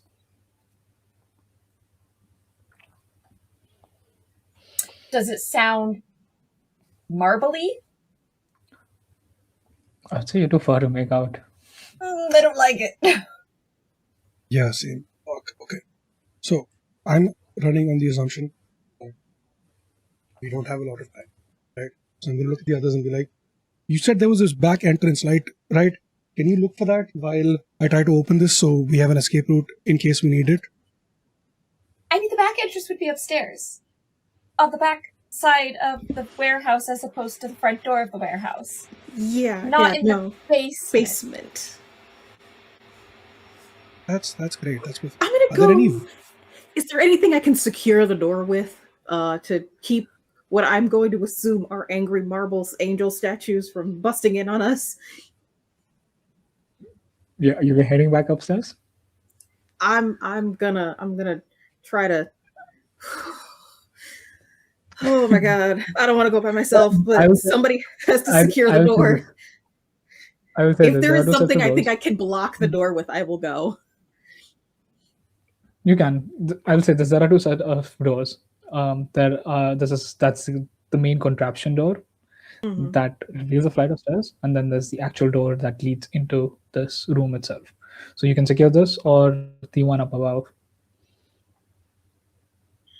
But do note the one above is a metal door. The one down below here is a wooden door. Okay, Wait, yeah, if we I will. secure the door now, then how are we going to get out? Huh, that is a future That's a us future problem. question. Yep. We do not deal with that at this moment. I want to be alive to have to answer that Uh-huh. question. So Is there chains or anything around the room? Any kind of maybe big 2x4 pieces of wood? Something sturdy. There is the table. You do see that there are a couple of broken chairs. You do see a solid metallic rod that's been placed against one of the great. bookshelves. Gonna grab that and take that to secure the upstairs door. While they figure out how to secure the less secure wood door down here, and please don't trap me in the hallway with these things. Yes, I will wait until you get back, Hippolyta. Secure that. We're going to use the table for the down here, I think. You head upstairs. Yep, I'm booking it. I am moving as fast as I can, back up the stairs to try to lock the door, at least to make it more difficult for the whatever's trying to get in to get in. You make your way back upstairs, and the more you reach to the surface, to the top, the more clearer the sounds become. And that's clearly something stone hitting metal. Yep. And as you get closer and closer, you can't help but hear a faint, very, very faint, shrill sound kind of reverbing off of the door.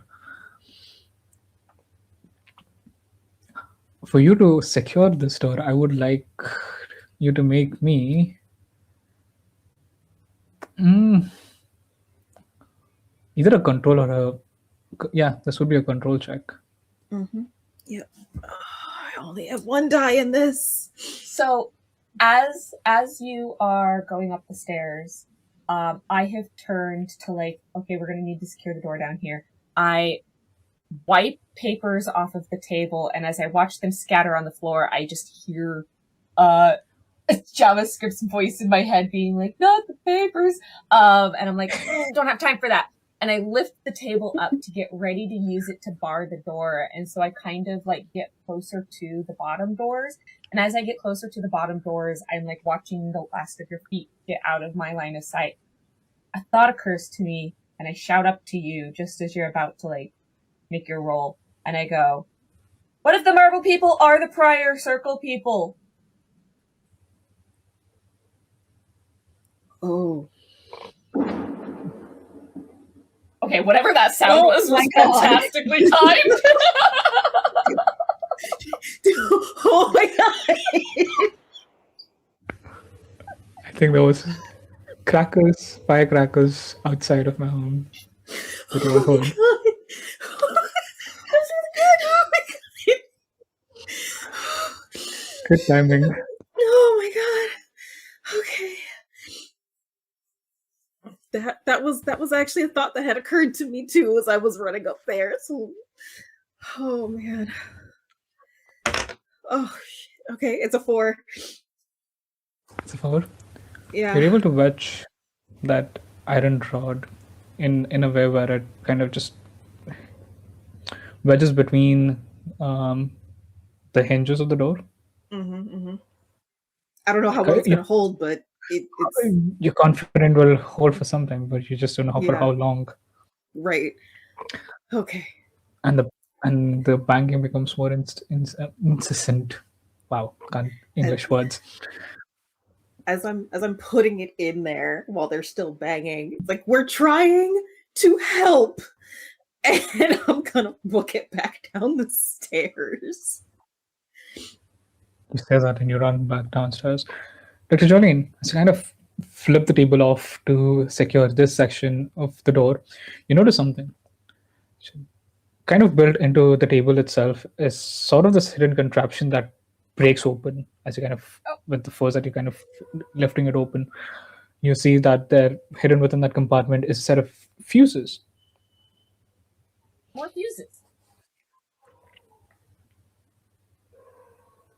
Okay. As I have noticed this, I'm standing there with the table waiting for Hippolyta to get back down. I'm going to turn to Celine and go, "Hey, do you know anything about fuses? I'm not an electrician's person."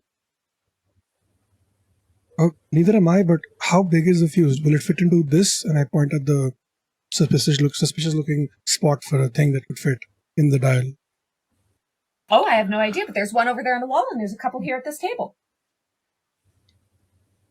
Those match the ones in the panels and the ones that Dr. Julian has in hand. Yeah. So 3 fuses on the wall, 2 fuses on the wall, 1 on the table. Lenny, this is supposed to mean something to me. It is not. My brain is not processing. On the panel itself is just one fuse that's currently broken that you see. Dr. Jolene has a couple of new fuses, that unused fuses that they have on them. So Jolene knows nothing about fuses, but I have the actual fuse piece in my hands. I have 2 of these, and then on the wall is a panel that has a fuse in it which is broken. And I turned to Celine and I said, "I don't know what to do with this." Okay, I'm gonna grab the fuse and I'm gonna replace the broken one with this one. The moment you do, the light in the room flickers up to bright light, and you see electricity essentially being restored into this room. And the moment you do that, the runes on the dials actually light up properly this time. Okay, but there's still something missing in the center, right? I'm going to switch the middle one to flame. And you see, as the light kind of just, as electricity is restored into the room, that hole right in the center of the dial kind of expands to reveal what almost looks like a space for a hand to go, like the palm of your hand to go. Oh, perfect. That's perfect. The light of the sun in the palm of my hand, or whatever.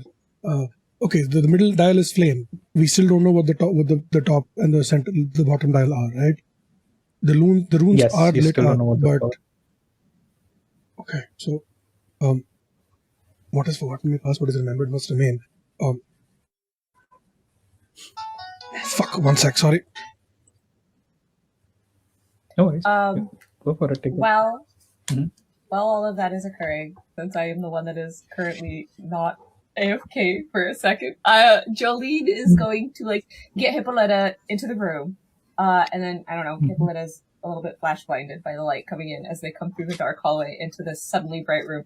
And I'm going to close the doors, and I'm going to try and maneuver the table in such a way as to reinforce the wooden doors on our end, so that the table is pressed against the door and is going to make it harder for them to get through these doors. If they get through metal doors, it seems they're going to probably get through these ones. But, buy us a couple more seconds. I'm going to try and do that. Do you need me to roll for it? No, not required. You can push that table up against the door for, securing it further. You do that. Yeah. Okay. So, sorry, I'm back. Welcome back. Right. So here's my logic for this. Right. The center is the flame. I don't know why, but what is forgotten may pass. What do you need to pass? You need a key to pass through a door. So I'm going to put the first option as a key, and at the end is what is remembered must remain. What remains even after everything is gone? A forest. So I'm going to put the bottom one as the forest, and I'm going to try it with putting my hand in. Fuck it. If I die, I die. You switch the gas, the first one to key and the last one to forest. and immediately see the hole in the center, which had a palm size, immediately contort and essentially collapse in on itself as the runes, which were once this odd purplish color, turn deep red again. Oh, fuck. And as they do, the lights flicker once more. And now, instead of banging sounds from upstairs, you hear something clawing. Actual claw marks Okay, begin wait. to What were the ring runes through the looking collar. like before I changed them? What were they set to before I changed them? What were they set before you changed them? The outermost was set to forest. The innermost was set to the crystal. Okay, I'm going to switch it back to that. It resets. You see the colors reset back. Okay, I'm going They to go put my back to hand the in. purple I color. don't know what I'm doing. The I will say this: the dial in the center still remains green, the one with the flame on. But you said the hand disappeared when I changed the dials, right? Yes, it reappears once again. The hand is still there, so I'm going to put the hand in. there Okay. now? Sorry, Put your what? hand in now. Yeah, fuck it. Yeah, why not? Do you put your hand? As you put your hand, into the hole, you're immediately hit by this wave of loud ringing noises. And for that, I would like Salim to add a scar. Full scar? A full scar? Yeah, Shit, a I full just scar. bragged about how nobody gets scars! Fuck! As a memory gets taken from you. Ah! Describe to me, Salim, what is your fondest memory of your brother? No! Fuck off, Lenny. Fuck off.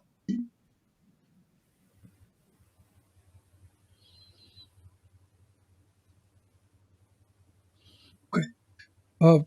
Fondest memory is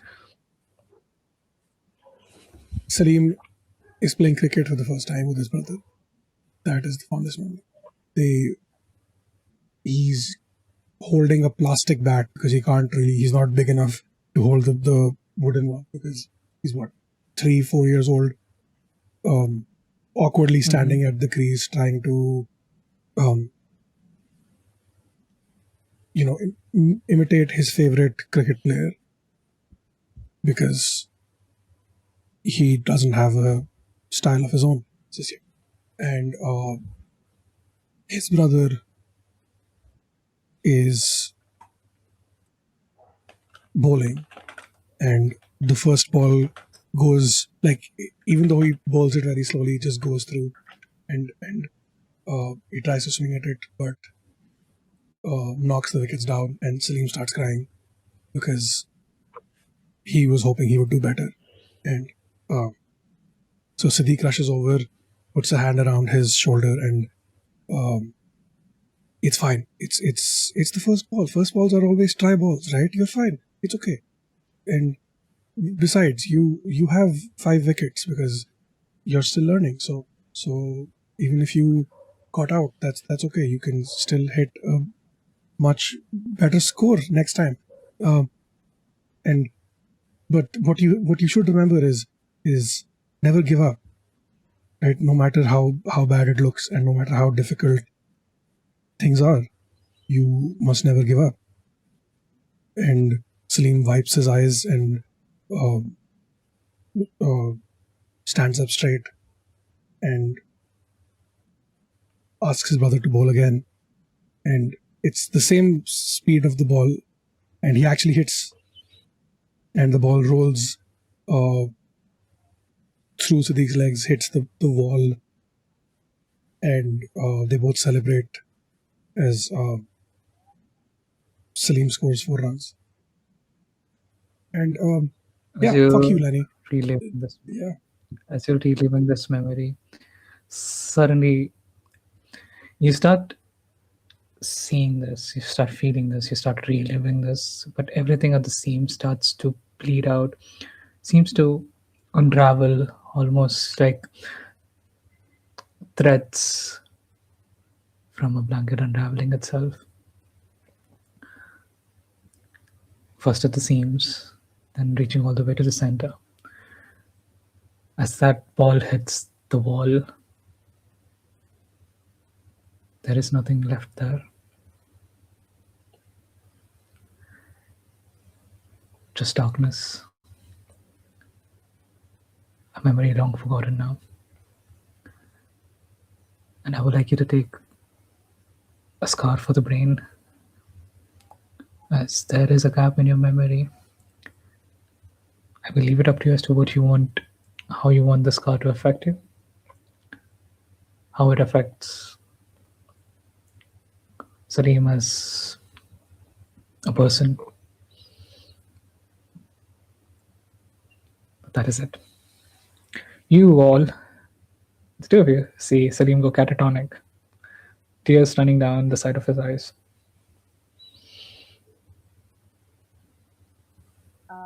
Is his hand still like stuck against the door? It still is.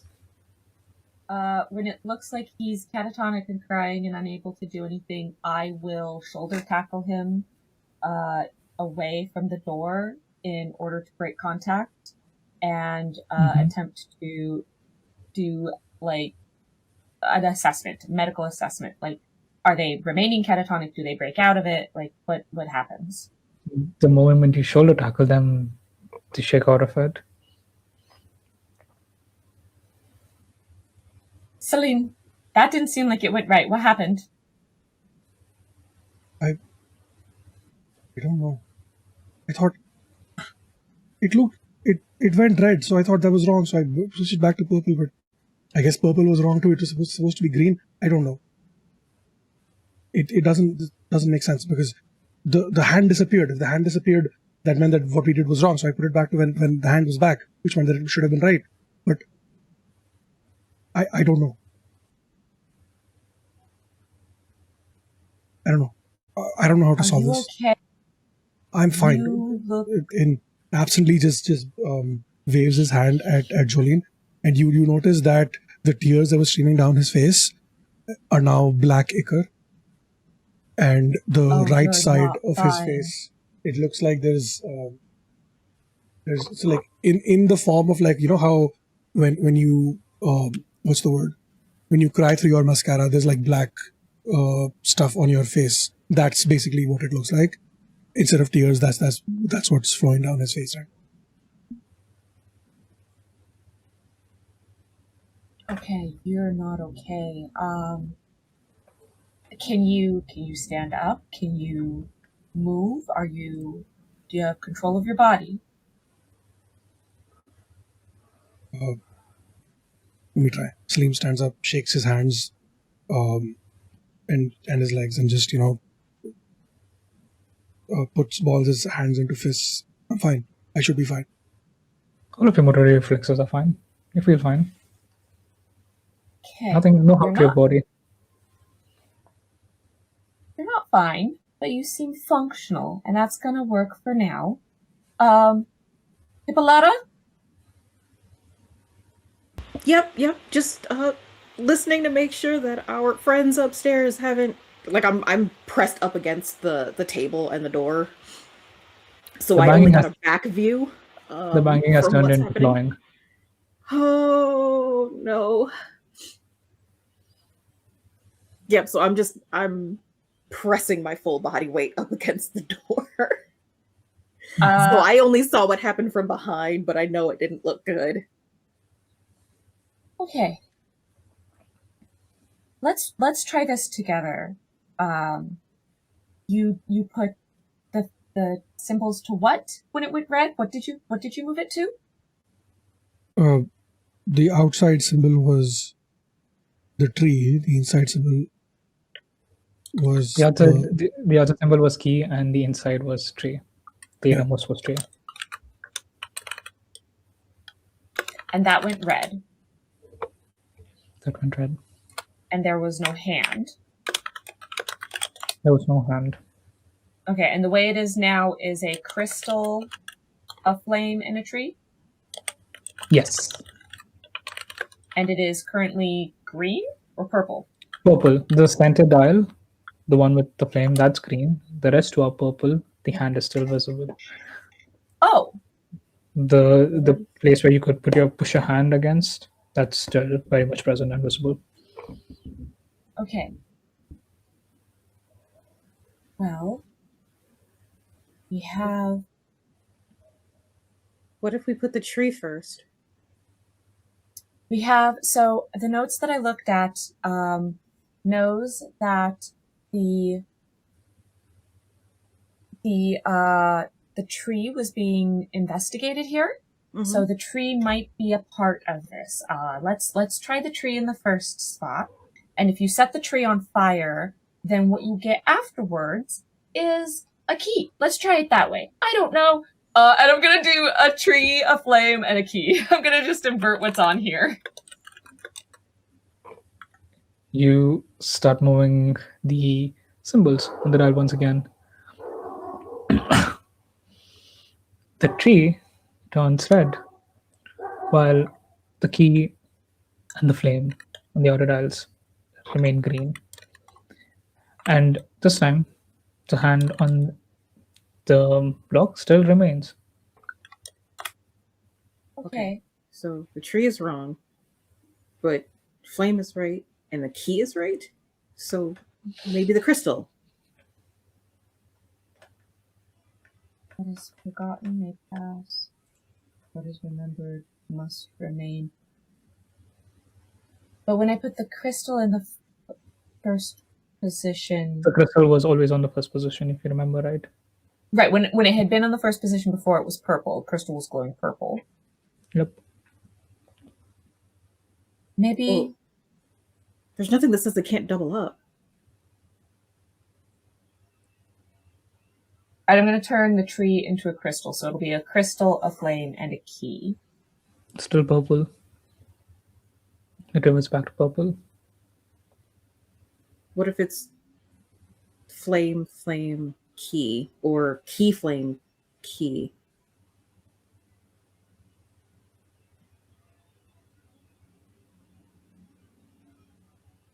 Yeah, I'll try key, flame, key. Key, flame, key. Yeah. The last two remain green, while the flame of the first turns red. As that happens, the lights around you flicker once again. You hear a crack at the door. Nope. Nope. We need to The move metal- so much faster. At the metal door. Do we want it to be green? What if we are trying to make it purple? We don't know what color we need I this think- to be. I think green is what we need because when it was green on the flame is the correct answer, right? So that was green. Yes. That means they all have to be Yes. green. So did we try the eye flame tree? We haven't tried the eye. Let's try eye, flame, key. You shift it to the air. All three of these stones turn green at that moment. Okay. Is the Yeah, hand it still does. present? And the moment that you do that, the dial kind of collapses in onto the hand itself. Oh. And the place where you can push your hand into still remains. But the dials have kind of contracted themselves into it. Okay. This seems better. Let's not... I'm going to do this one because I'm experienced. This is fine. I'm going to put my hand on it with let's hope this doesn't hurt. The moment you get your hand close to it, for a brief moment there is this strong static energy that pulls your hand into the hole itself, and you feel a slight jolt, I squeal. I make a squeak. and you hope for something to happen, something strange to take over. And as you're closing your hands and waiting, Hippolyta, you hear things, large things, clambering their way downstairs. How are they moving this fast? They don't have joints.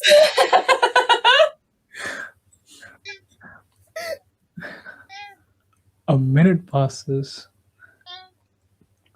of insistent waiting before you hear a simple ding sound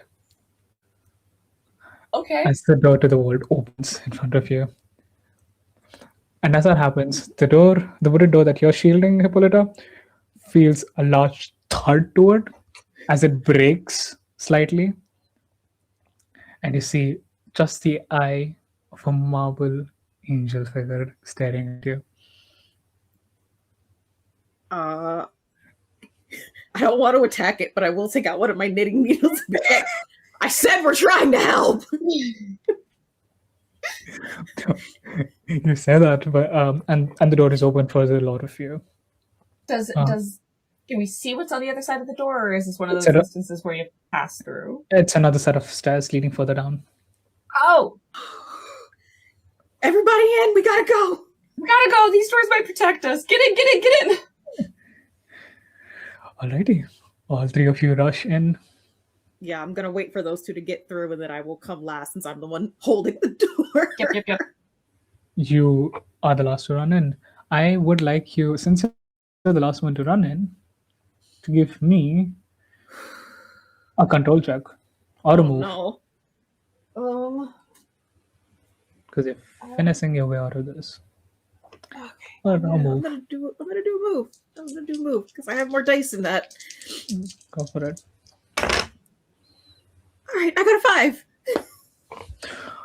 You hear a large hand about to make its way into the door, and you're just able to dodge out of the way. As you kind of duck, dodge, roll, Yep. and get into the door and shut it behind you. And as you roll, you see a large angelic statue stepping into the room. They shouldn't be able to move. They're made of marble. You shut the door behind you, and it locks behind. And as you all do that, all of you see scones on either side of this long flight of stairs descending further down, lit up. Okay. Just in a successive manner down the stairs. So In when we this moment- find this circle, Mhm. we need to have a chat Mhm. about all of this because this seems real unnecessary. Yeah. This is a lot. Hippolyta, just to let you know, Slim's fine. Slim's not fine. Yeah, I kind of figured it wasn't fine. What happened? I'm not sure yet. Physically seems okay. So, but we're good. We're gonna go. Nope. We'll deal with that later because right now we only have one direction to go in. That is this way because if we go back that way, well, neither one of us is equipped for any of this fighting, and of course Harrison is gone, and he's the only one with a gun. Right? Slim, you don't happen to have a gun, do you? Salim reaches into his pocket and pulls out a handgun. Oh! Oh, I have never been so relieved to see a firearm in my life. I don't know how good it'll be against marbles, but it's something. Hey, I'll take it. All right, let's go. All three of you begin making your way downstairs. And this seems an unnecessary long flight of stairs. It takes you about 10 minutes to just keep making your way downstairs. The This is worse than the lighthouse. stairs begin to circle back on their own, sometimes you have to take a step back and see if you're actually moving in the right direction, but you're pretty sure you're moving further and further down. There's only one way. How are we going the wrong way? How is this possible? Takes you a moment, but at the end of those 10 minutes, you finally find another set of wooden doors, sort of double wooden doors that open up into another room as you push past to reveal a big archive full of books that some of you have not seen anywhere else before in any of the other circles. You understand why now that the circle was important and why some of the other lightkeepers were trying to get in here and failed to do so. Okay. Travis is gonna be so mad they missed this. Uh-huh. Okay, so we have to focus because I'm sure there's stuff in here that we would love to see for our own personal reasons. But right now we have to find information about the Crimson Forest, so we have to stay focused. You say that Okay. out loud? You say that out loud, Hippolyta? Yes, the bit about needing to stay focused, and yeah. As you say that out loud, you hear a voice kind of shuffle from the back of the archive, and with a blazing speed, come right in front of you is a figure clad and dressed in a beautiful set of suit with fine trimmed gold and red to the sides. The lower half is nothing but shadows. You see, Okay. they do have a face to them which is almost has no facial features to it whatsoever. Almost seems like a mannequin-esque being present in front of you. They have these long chains that are bound, that they have currently bound to their neck, shackled to their hands. As they look up at you and say, "Visitors, welcome, ma'am. How can I help you in this library?" Oh, you're a librarian. Of course, I take care of this library. I am a librarian. I don't know But where the Mr. voice is Who? coming from, but it comes from everywhere. That's new and special. I love this. We are attempting to assist the other circle who resides here in researching the Crimson Forest. Is there Oh, anything friends that of the we can Gilded do? Circle. Yes. Is there anything we can do to anything that they just research about the Crimson Forest would be great. Right this way. And you see he kind of points to a direction to the far west corner. As he kind of lifts one of his hands, you see it rattles the chains bound to him. And it's almost a jerking movement where he has to push both of his hands in a certain direction. Mm-hmm. And says, "Please follow me." Yeah, of And we course. see he gently glides further ahead of you. Are you okay? Oh, who, me? Yeah. I'm absolutely fine. Why do you I ask? just, well, the most librarians do it because they love it. You seem to be working off a debt. I am. Okay. Well, I am happy to help you do that since you are assisting me. Well, I would like to. Dislike mentally is just like I don't like the fact that he's all chained up. I don't like that at all. But I keep those thoughts to myself. Says, "Oh, well, my original contract was with the Gilded Circle. But if you can find a way to end it, that would be most helpful." Yep. Maybe there's a little project that I'm working on that could probably use some assistance, but that's not why we're here.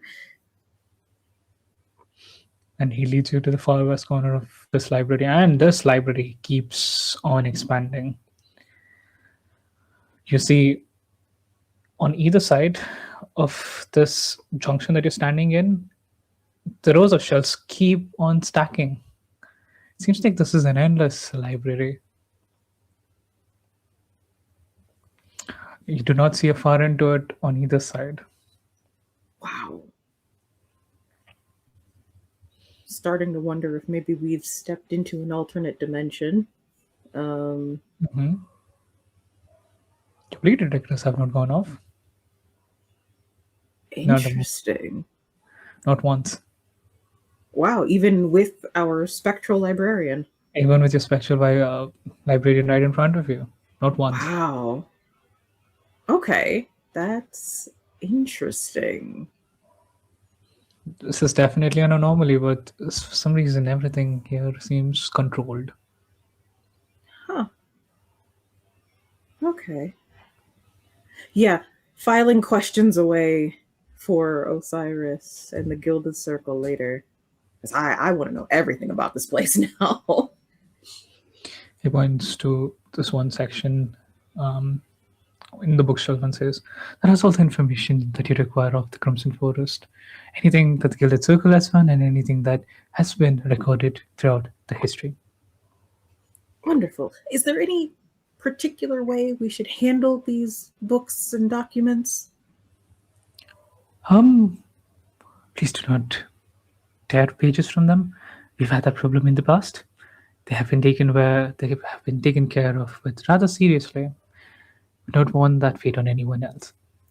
Secondly, please make sure to return the books at the end of your stay. Okay. Those are the only two rules. You are free to make copies of them. No But the books tearing, must- no taking. Got it. But the books must be returned. Okay. And you see, will that be all? Is there anything else you would like of me? I think that's it for the moment. Unless my compatriots need something? Looks to both Salim Shady and as well as Dr. Jolene. I mean, books are great and all, but do you happen to have any, organic samples? Any sort of laboratory specimens? I don't know. He kind of thinks for a moment, and you see he kind of is clearly thinking. Like, you see his face, his head essentially kind of drooped down for a bit. I believe not. For as long as I've been here, I've not seen any organic samples been stored here in the archives. What about any tools? Oh, quite a few things that have been collected by the Gilded Circle over the years. Geez, I would love to see what sort of array of tools you have and what they might do. Do you have the necessary permission from the Circle? They are in a restricted zone, of course. Yeah, I have access privileges. Very well then. Keeps complete straight face. Yeah. Well, that's fair then. And you see he kind of points you to the other direction. I'm gonna go look for tools. You know that. Before he heads off, he looks at you, Selim. Anything for you, sir? Yes. Are you bound to this library, or can you explore the entire lighthouse or warehouse? I guess. Oh, I'm just bound to this library, I'm afraid. Okay, so you have no idea what's going on upstairs. I have an inkling because sounds do travel here. You have awakened them. And what are them exactly? Oh, a security measure, protocol that the Gilded Circle had in place. Okay, so they're not actually the circle who got turned into marble then. Oh, no. Just making sure in case That we would have be to rather free them or- unfortunate. That would be rather unfortunate for me as well. Would you die if that happened? If they died? Oh, well, then I would be stuck here for eternity, and that's not a comforting thought for me. So the fact that you're still here means that they're not dead. Yes. Or they're dead and I am stuck here for eternity, in which case that would be rather painful. But do you know if they're dead? The contract still holds. And Okay, do you have a connection with them? Like, can you tell us where they are in a way? Or some sort of, I don't know, tracker? I do not. The only thing I know is that they were investigating a lighthouse, an older lighthouse. Keep hearing about this fucking lighthouse. What is with the lighthouse? Well, all I know is that it was called Ultima Linea. That's about it.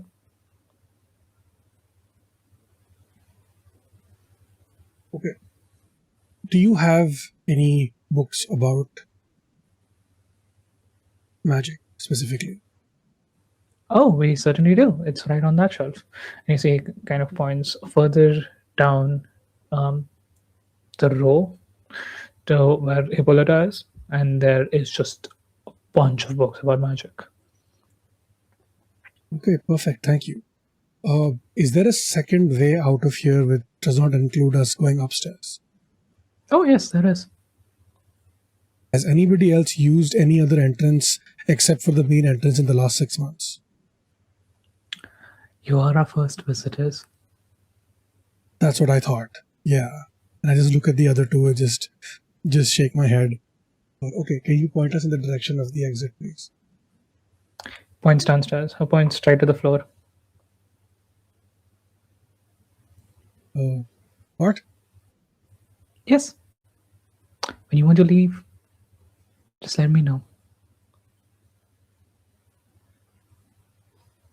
Oh, okay. And can we get back through the same way, or do we have to come in through the main entrance? You'd have to come back to the main entrance. This is just a one-way ticket, if you will. Okay, and what about the marble statues? Have they been deactivated, or are they still running around? Oh, I can still hear them very much. They seem to be rifling around quite a bit. Are they looking for us? I don't know. They have a mind of their own. But if they're security measure and there's no more security threat, shouldn't they stop working? Ideally, but I do not know how the Gilded Circle has, well, programmed them. Fair enough. Okay, cool. Thank you, I think. Of course. You have a good learning, sir. Turns to you, Dr. Jolene, and begins gently gliding through ahead of you. I'm going to follow to the tools. This sounds like it's going to be a good time. You do that. Just for Dr. Salim, Hippolyta and Salim, I would like you to give me just, as you're kind of producing the books, just read checks and actually not read. This would be focus or survey checks. And remember, you can add your drives to these checks if you want to. Yep. This is just to pull out books that would be relevant to your research and whatever you're looking for.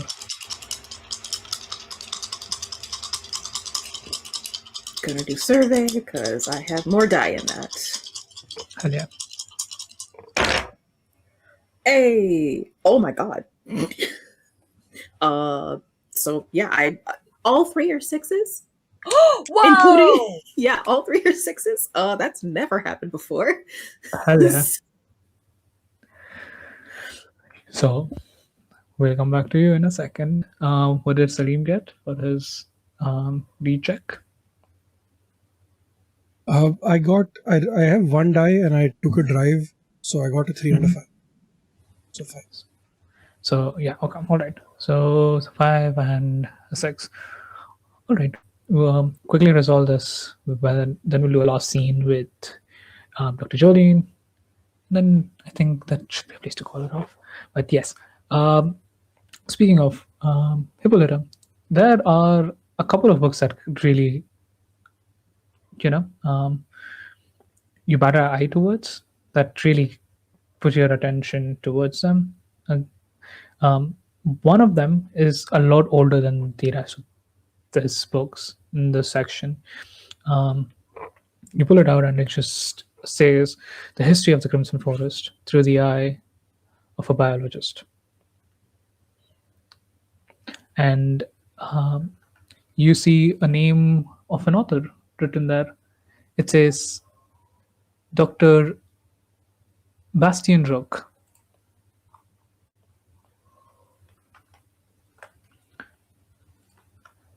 That's one book that you find. The second book that you find is a little newer. Seems more recent, the way that it's bound, the way the printers seems almost like it almost takes you a moment to realize that this is not handwritten but printed. And as far as you remember, there's only one printer here in Newfoundland, but that is primarily used for printing out newspapers and other sorts of journals, never for actual books. Not yet, at least, because they haven't been able to replicate those printing machines on a large scale. So this is slightly strange to you, but reading through the book, it seems like this one discovers the Crimson Forest from an investigator's point of view.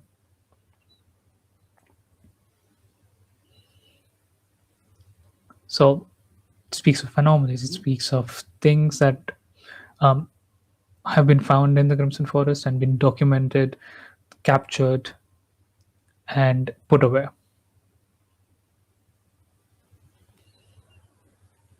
I'll give you more details on that in a bit, as what kind of anomalies have been found and captured and put away. Salim,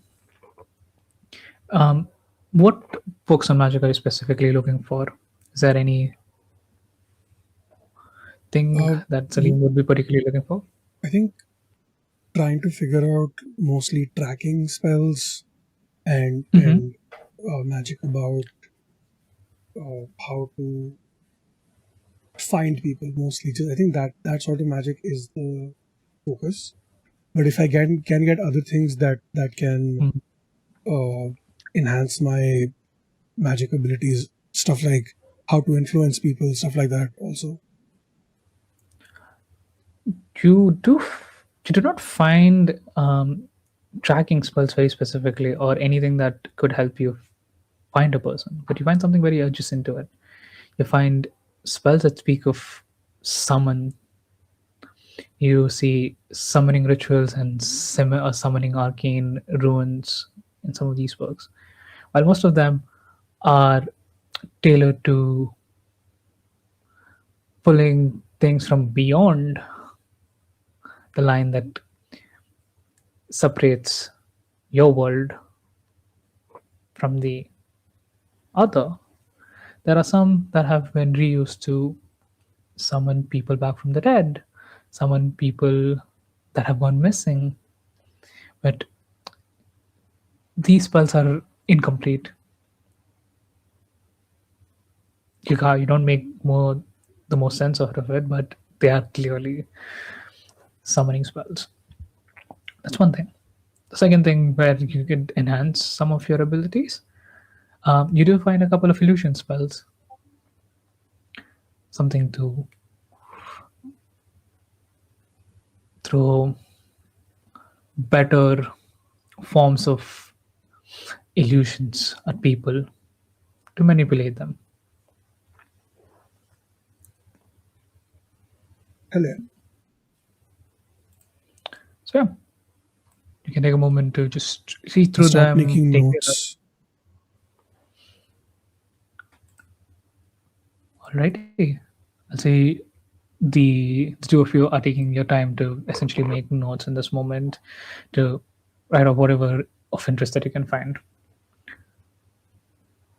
Is there anything else that you would like to do?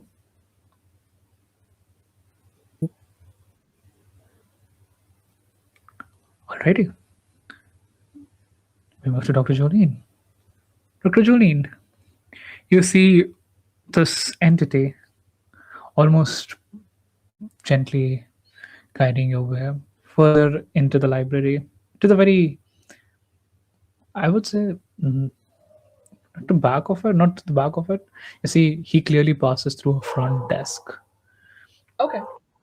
and he just goes further and further in until you see a separate set of doors with what looks like, um, again, arcane ruins essentially encircling the archway of this door, and a simple piece of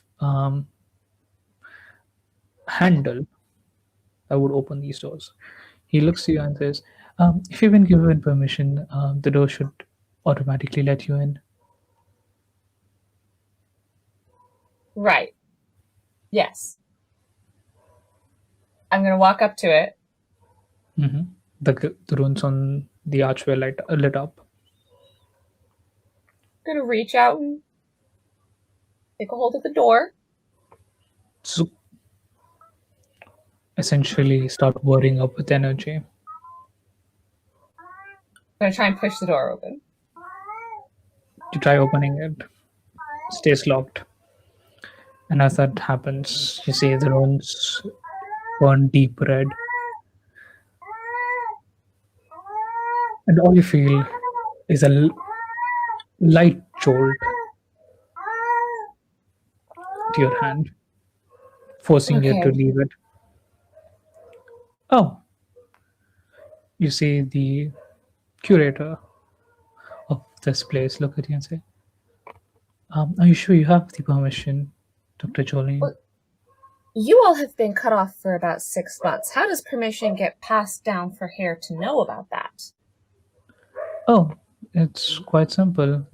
When the Gilded Circle gives you permission to their private repository or archives, and he points to your hand, the one that you were able to open it with, it gets emblazoned with a rune matching that, marked essentially.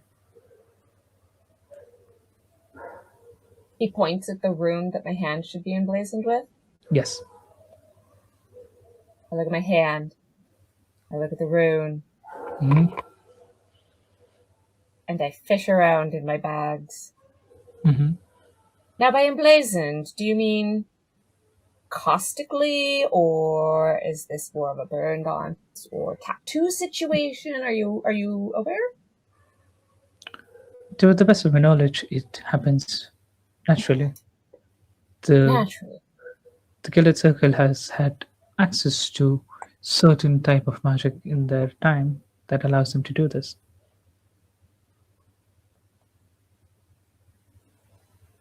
I pulled out my lipstick. Mm-hmm.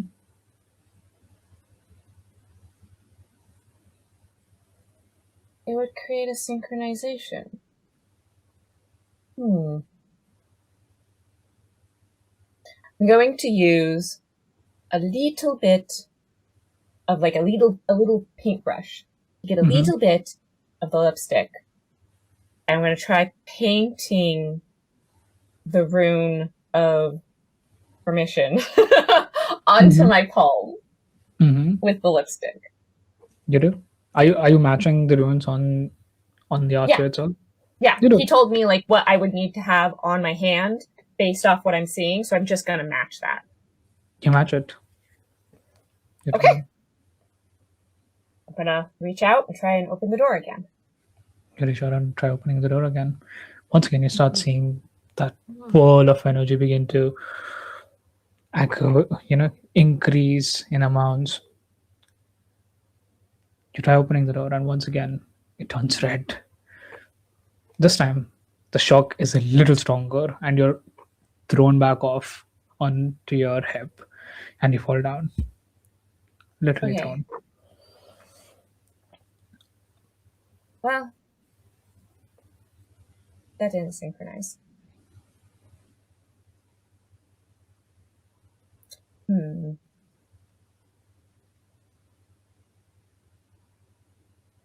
Naturally marked. do I know anything in like being a part of the Lighthouse 101?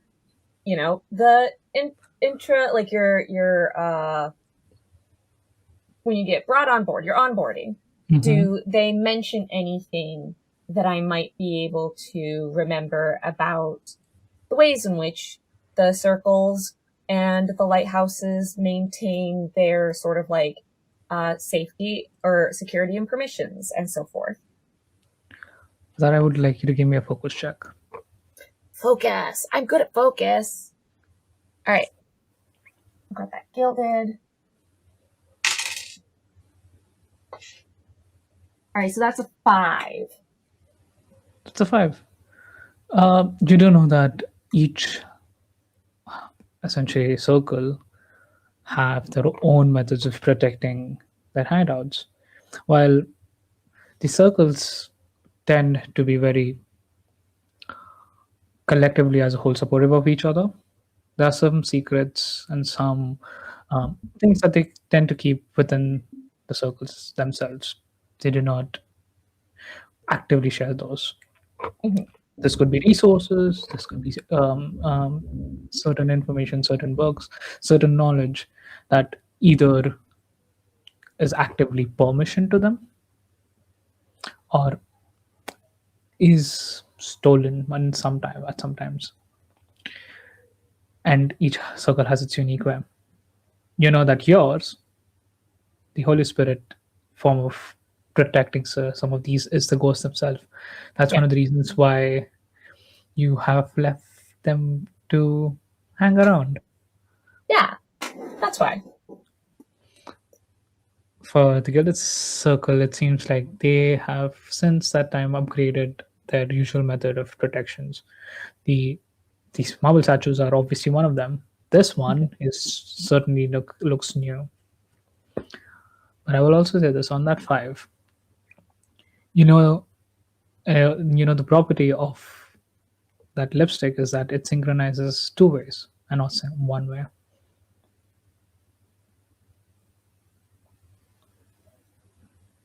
You have one point of it, one end of it. Yeah. I was hoping that it might bridge synchronization to the other end of it. I'm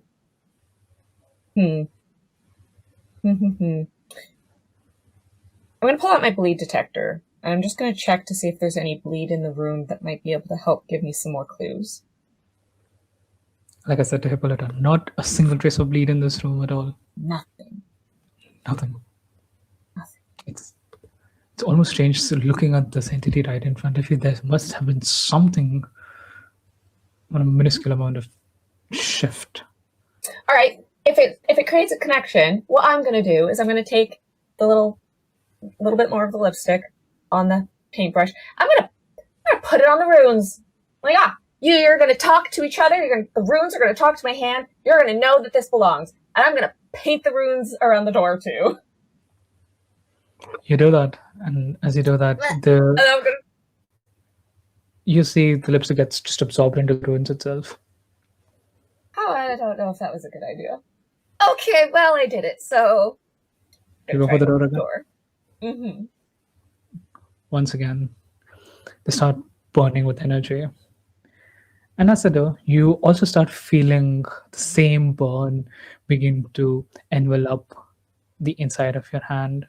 Your palm begins to almost get a little too hot to touch. But as you go to click the door open, you see there's a wild amount of energy that begins to surge all around you.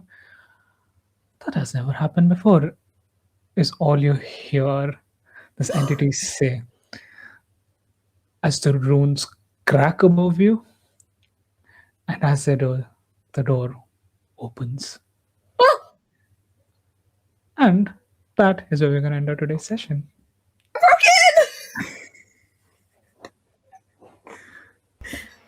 And you said we're not criminals. Yeah, well.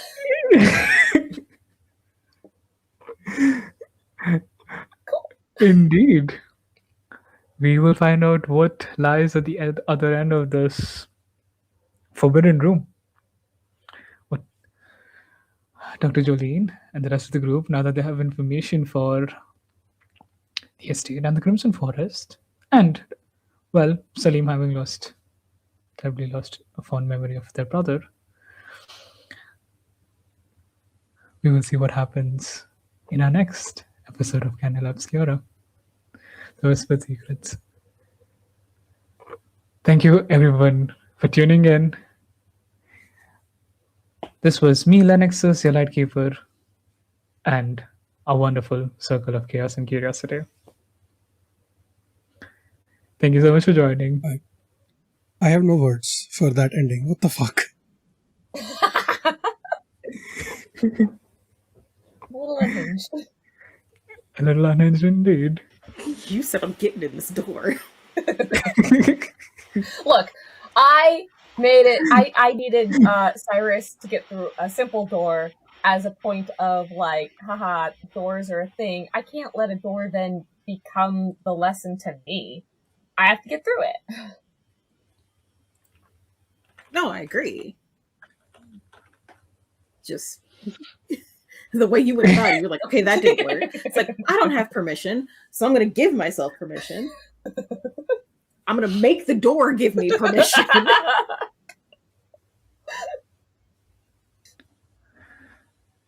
This is a great point to end the session, honestly. This was a perfect point. Oh god. Oh god. This is fun. I'm excited. Yeah, let's do outros really quick and then we can end. Yeah, let's do outros real quick. Starting off, who went last? Was it Evie? I went first. You went first? Alrighty, then it would be Garnet. Hey everyone, I'm Garnet. I have been Hippolyta Grovewalker. I am loving the start to this. I really do enjoy puzzles, so this is a lot of fun for me. I'm a little shook at a lot of stuff that happened, but we'll figure it out, and you know, we will grab the members of our circle that we can grab, and we're gonna go figure out whether or not this forest is eating people. Indeed. Steve. Hi, hello. Oh, sorry. Sorry, I started eating and then I realized, fuck, I probably should not. So, but yeah, I am Steve, also known as Sassy Pants. I do stuff on Pantsless tables and on my other channel where I play games, mostly Deadlock. I'm obsessed. We've got a bunch of cool stuff coming up. Pantsless tables is doing Pantsless Pride again this year, so keep an eye out for more info about that, which should be out soon if I stop sitting on my ass about it. We've got 2 new shows starting in May as part of our Summer of Zombies event, which is really cool. And we've also got we're also finally we did actually finally launch merch in January, but it was limited to India, and hopefully by the end of this month we're going to be able to do it worldwide. Finally have all of the paperwork sorted, so don't need to worry about that anymore. And yeah, keep an eye out for announcements about that as well soon. Yeah. Folks, go grab yourself some Pantsless merch. It's great. And last but not the least, we have Evie. Hi, I'm Evie. I have been playing the rather unhinged Dr. Jolene Pace. And I'm very excited to see where this continues to get to go because, look, when you put something in front of me, I don't just solve it the normal way. That's boring. So we'll see how this continues to go when you put a forest that eat people in front of me, how I'm going to solve that. Because we're going to have to get creative. I am available on social media at EV Story, pretty much anywhere. I'm not super active at the moment because I'm sort of in a cocoon stage where I'm trying to like put some stuff together. But if you want to be notified whenever that finally hatches, you can certainly follow me around there. And I will also notify what, here if that comes to pass. Hell yeah. And I have been your humble lightkeeper, Leneyxis. Um, Linux is everywhere, and I do hear things on Pantsless Table. I run games, more touch a bit horror. Um, I will be doing something on Pantsless Pride. Don't know yet. We are hoping, and that is it. Thank you so much for everyone joining.